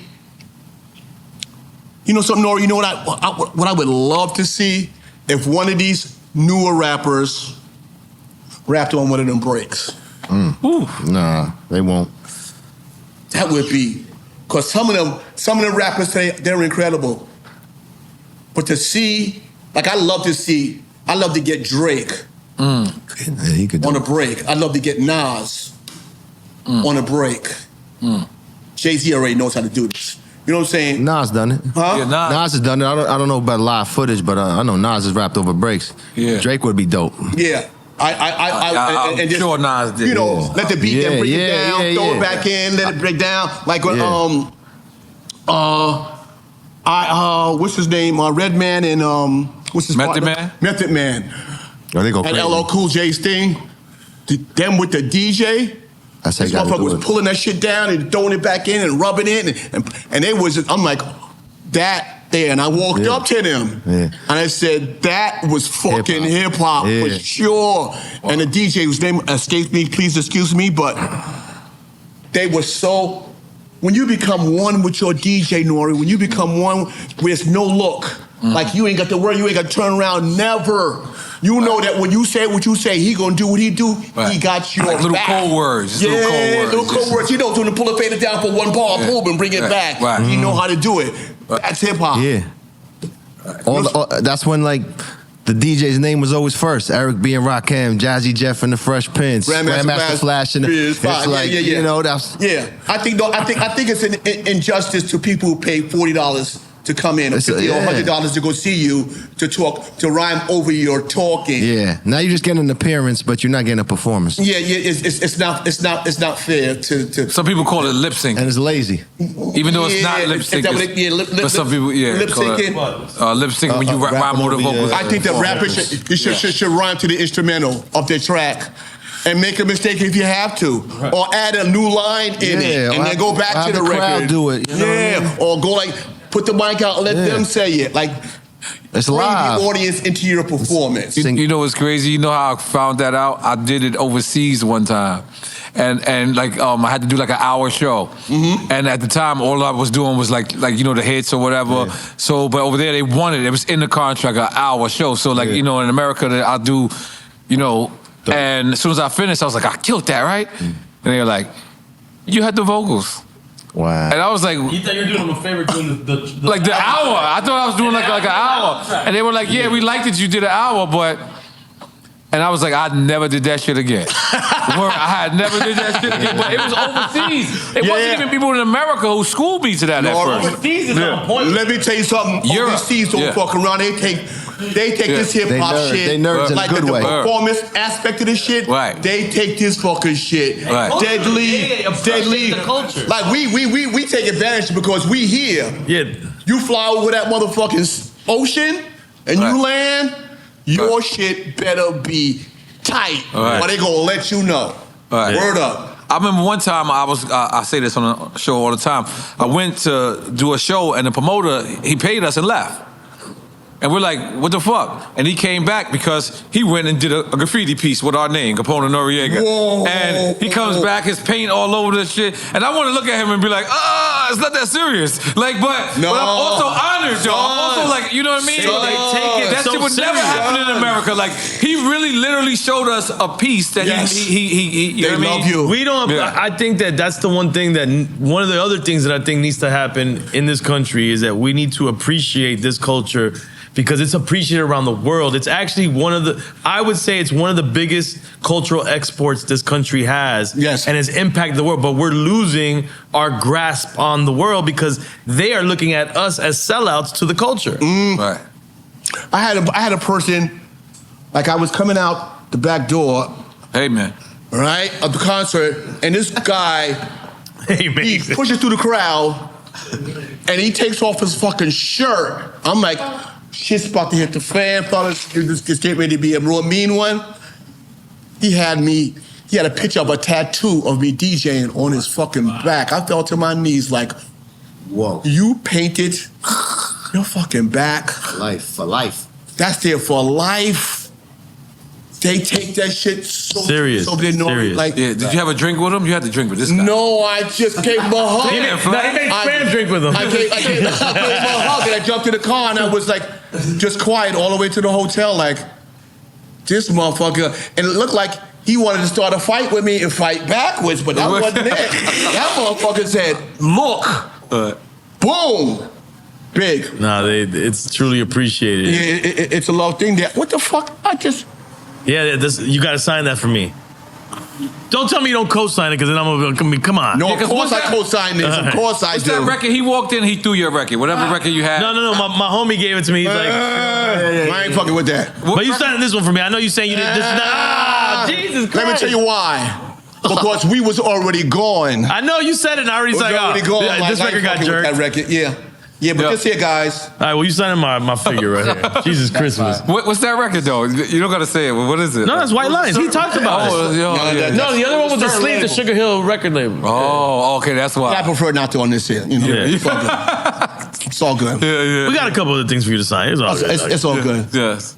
You guys enjoying yourself so far, man? Listen, man. This is history. We live in history right here. This is history, man. Go ahead, man. He got questions. Let me just say this and I'll give you the question, man. We wanted to do this for so long, man. You're really You know what I'm saying? Day one. This is day one, man. You know what I mean? That we wanted to do. This is March is 8 years of Drink Champs. Yes. Oh, 8 years. Yeah, we can't believe it. Whoa. Yes. A lot of shit like this come and go because it don't last. Right. Yeah. It's a lot of work. Yes. It's a lot of fucking work. No, but our platform, as big as it got, whatever it is, it's always been for people like you. You know, because we are. You know, I might be I call myself a major label type of guy, and he calls himself an independent type of guy. Okay. But besides all of that, our heart is hip hop. If you cut and you cut my skin, or we gonna bleed hip hop. Yeah, it is. You know what I'm saying? You cut my heart, we're gonna bleed hip hop. I believe that. And that's really what it is. It's like we have these, but it's the icons, it's the people who paved the way before us, it's the people that could tell these stories. Like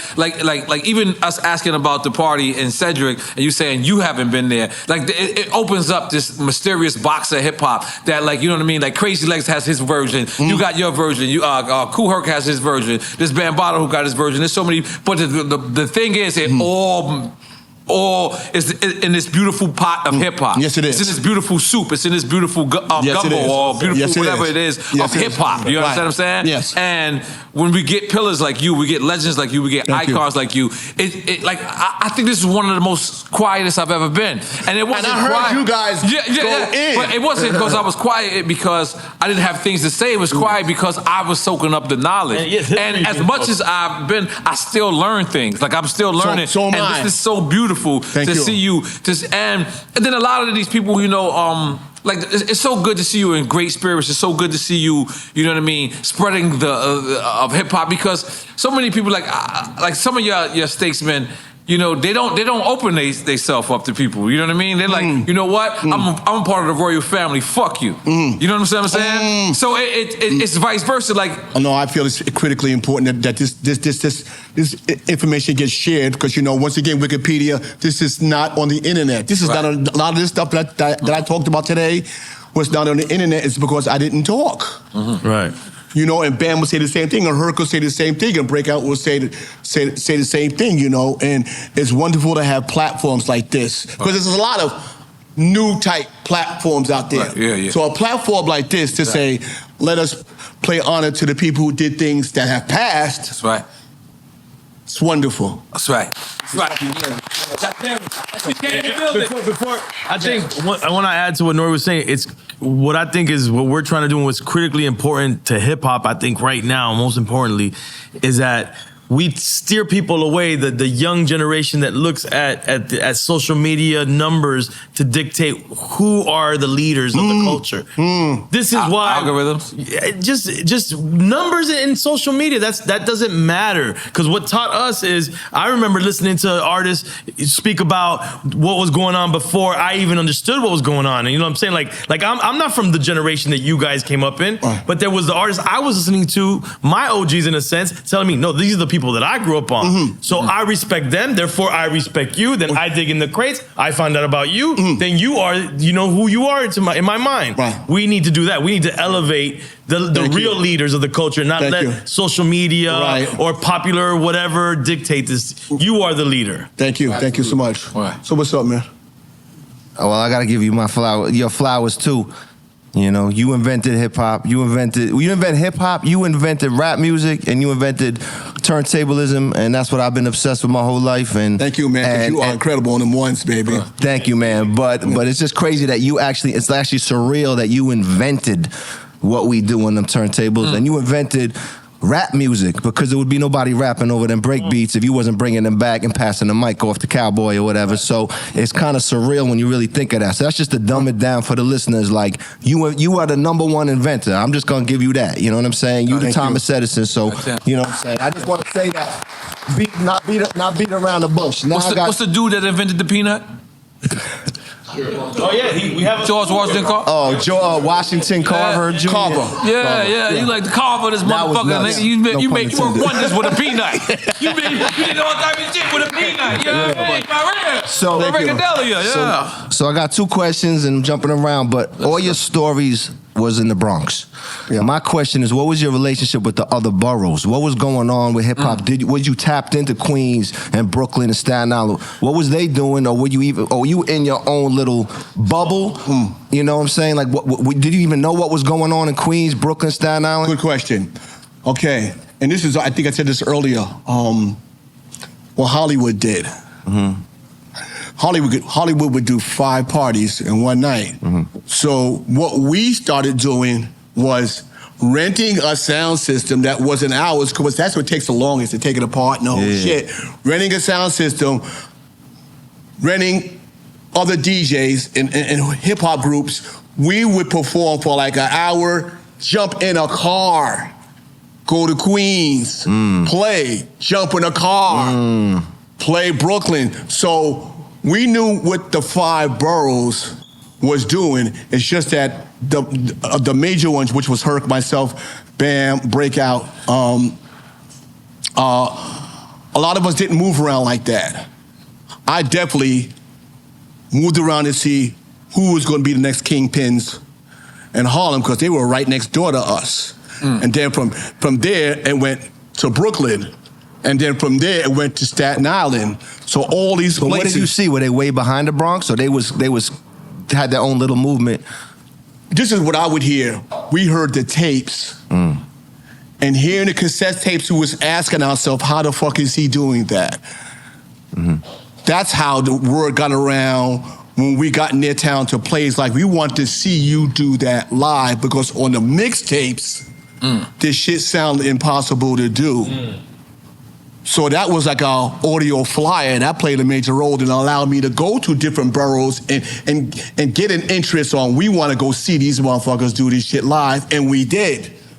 So that's how we started to figure out what was buzzing in the other boroughs. But were they following the Bronx, or were they just? They were following the Bronx because they knew what we was doing. They like, we was listening to y'all tapes. Copy. You know what I'm saying? Yeah. That's how they figured out what we was doing. If they weren't able to make it to the Bronx, the tapes was the next translator on how we was doing what we was doing in the Bronx. So another question. A lot of people got their flowers. Yourself, Kool Herc, but obviously Bambaataa was excluded. Do you think he should have been excluded this year due to what was going on? I would never exclude him. And no, let me tell you didn't exclude him. I'm talking about the masses. I didn't see any tributes to him. I cry about that. Let me tell you something. I still don't know how that case, let's call it that case, how it's going to turn out or what's going to happen. But you can't deny history. I cannot. There'd be a big hole in this story if I took him out of the mix of me speaking. And then somebody would catch me out there. Okay, well, when the gangs were around, what were you doing then? When I'm a lie and say, all the gangs was in it. No. Bam turned him around. It's just, he plays a major role in this shit, man. And the situation that he's in, I can't judge it. I am not a lawyer. I'm not whatever it was and how it happened. He played a major role. He is a king in this culture, hands down. Okay, last question. Blondie. How did you meet her? Was she the first female rapper? What was the whole thing with Blondie? Sha Rock was the first female. No, I know it's Sha Rock, but let me tell you how that went down. Vampire Freddy used to come to my parties. Yeah. And he said, yo, I got some friends in Soho, Blondie, and her husband. They're good friends of mine, man. And, one day I'm going to bring them up. I'm like, get the fuck out of here. He's like, yeah, man, these are my friends. I'm like, really? He kept his word. She seen me. Tell them out there. And she made it absolutely clear to Freddie, I'm going to write a song about the way he does those things on the turntable. Freddie told me, I'm like, get the fuck out of here. And all of a sudden, in between, like when you record an album, you rest. You record an album, and then you rest. During the rest period, people say, yo, you got a record out? I says, nah, we resting. There's some record with some woman talking about cars and bars, and I'm like, what the fuck is this? What is... And then when I heard it, I'm like, oh shit. She kept her word. She called Sugar Hill and asked them, can I be in a video? And Sugar Hill said no. Oh, wow. Oh, yeah, you weren't in that video. I seen the video. And that's why the other person played the role in that. And I say this over and over again, because what would have happened is, if I'd have got on that video, the DJ world would have went to the moon, to Pluto, because I would have definitely took that light. Right. And I just said, yo, it's like 500 more of us motherfuckers back home. Boom, boom, boom. Promoters, the whole shit. Mainstream. Mainstream, boom. But she said no. So I never got on that. But I thank Blondie for bringing me into white people and German people and that other world. I needed to get in that world because I didn't want this thing to just be just black. Or just Latin. What year was that, though? I'm just trying to like put it in. Like you say Sha Rock, so you say Blondie. Sha Rock was 70s, so Blondie made that record. Early 80s? Yeah, early 80s. Mid-80s? Yeah, because now, you know, when we're making records now, we're in the record business now. Is that close to when Wild Style was filmed? No. Wild Style probably was a few years back from that. From that, okay. Yeah. Yeah, shout out to Charlie with that, man, to come in and do what he did. That was wonderful as well. And I can remember I was staying there all day waiting to get shot, and then it started raining. And Charlie had to return the camera back. It was a Sunday. He had to return the camera back to the movie house Monday. So they had to drop me off home. We never got to shoot me. The shooting team, the producers team says, we got to use the bathroom. I said, sure, come upstairs. Cypress Avenue on 38th Street. The shooter says, yo, Charlie, who's the producer, why don't we shoot Flash right there?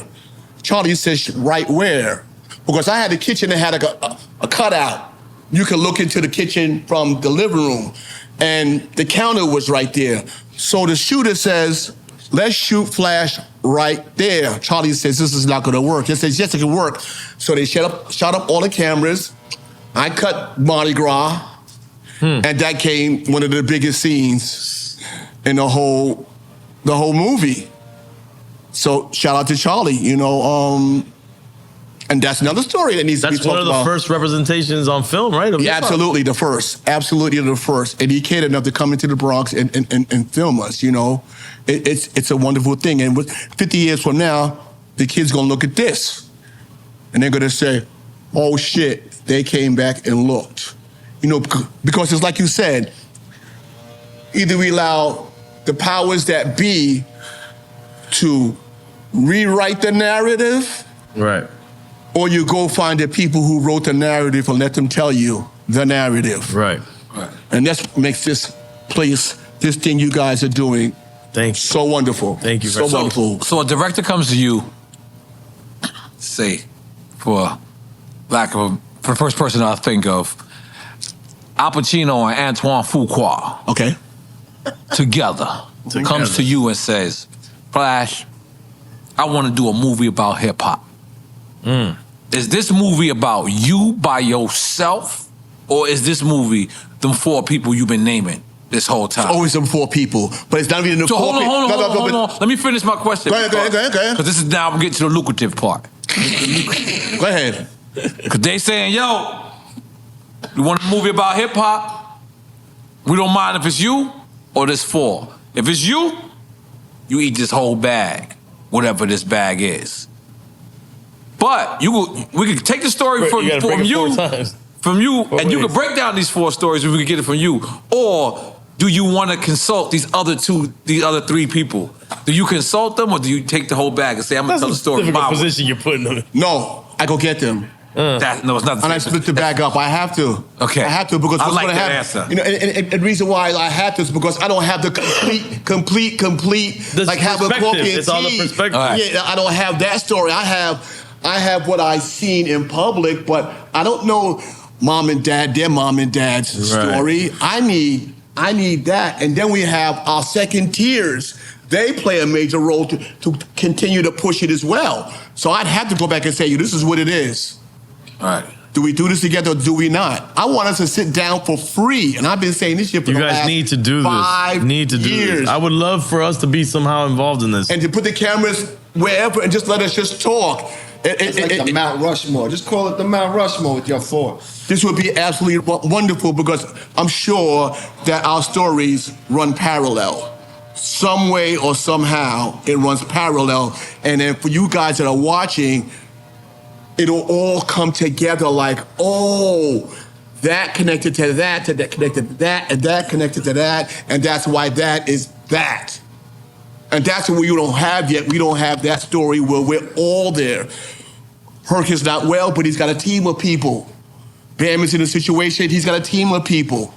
Break out, bring yourself, I bring my team, and let's just sit here and just have, I eat fish only. Just get me some lobsters and some crabs and shit. Lots of that, and I'm good. And I'll sit here and we need to commit to that. We need to commit to helping them. Like that.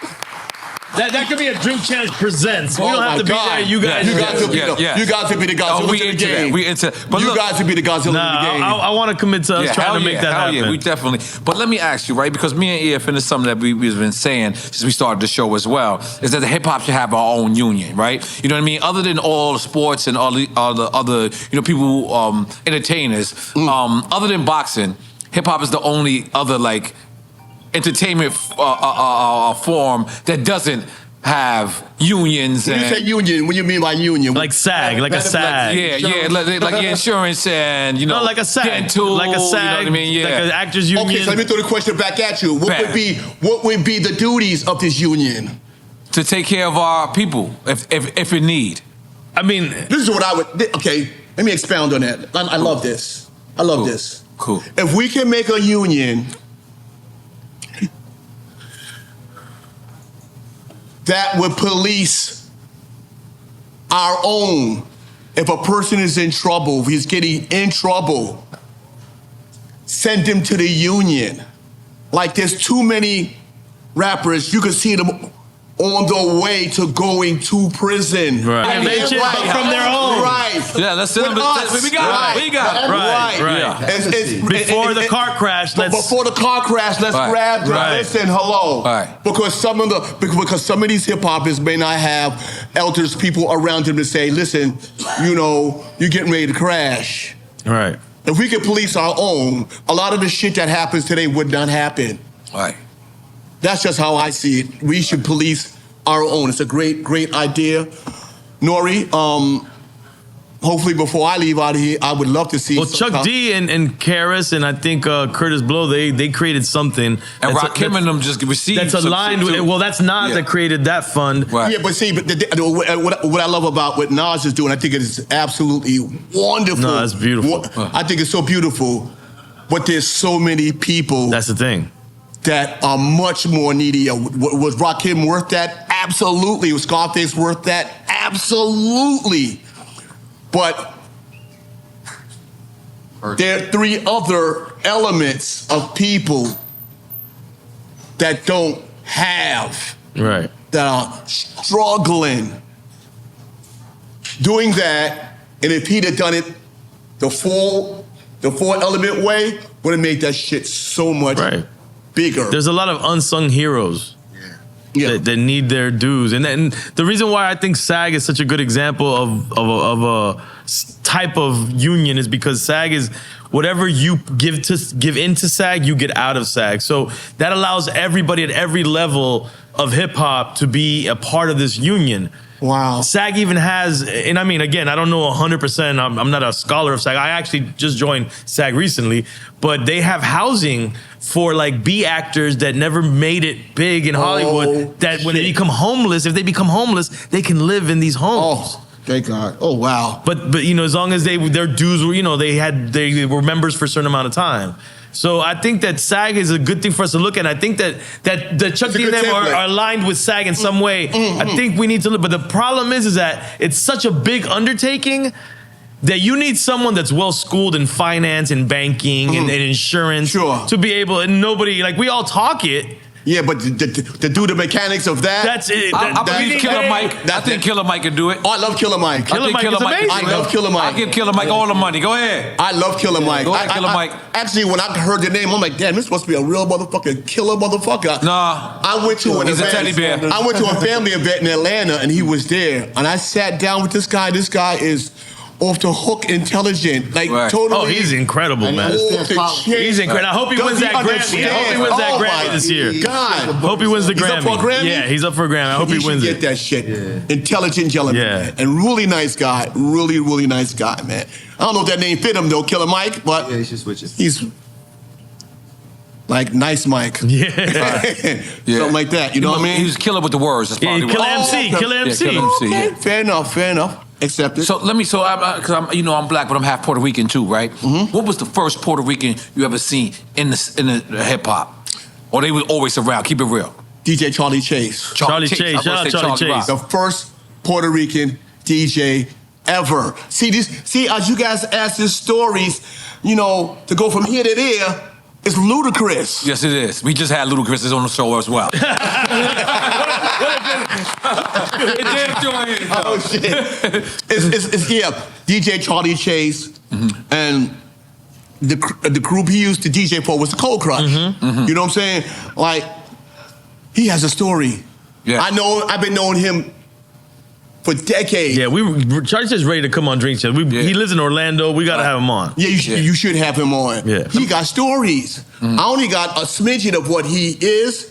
Only he could tell his story. And that's... Huh? Dominicans? He said No, the Dominicans. You ain't got to get them, no problem. Oh my God. I just fucking with you. Of course.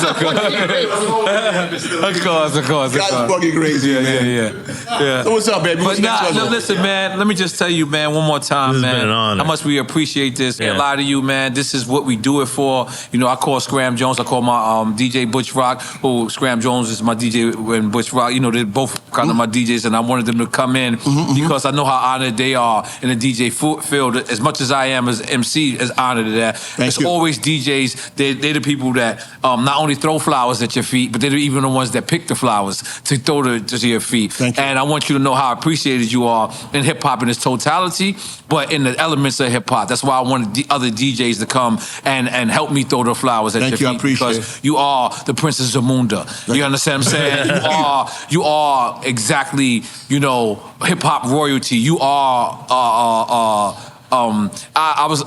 there's no artist in the world, especially a hip hop artist, that you should be able to call and they not answer you within 24 hours. No, I've been blessed. They do answer. We know, Flash. Let's give you flowers. We know that. But what I'm saying is, thank you so much. If any artist is out there listening, from a 12-year-old artist to an artist that's 212, figure it out. If this man call, you drop your grandmama's pancakes out your mouth. You spit the Tic Tac out your mouth. You unlace your Balenciaga slippers, and you get to this man whatever the fuck he asks you for. If he asks you to eat a honey bug in your nose, you do it. If he asks you to clip your toenails with watermelon peels, you do it. If he asks you to put oranges in your espresso and drink it as coffee mates, you do it. There's nothing in this world that this man should ever need, ask, or want. Oh, man, I'm crying. And as long as Drink Champs is alive, we're going to be there to help facilitate back, that. Flash. Yes. Thank you. We Thank will you be so much. served. We're going to take a couple pictures. The video will be done. Pictures? Yeah.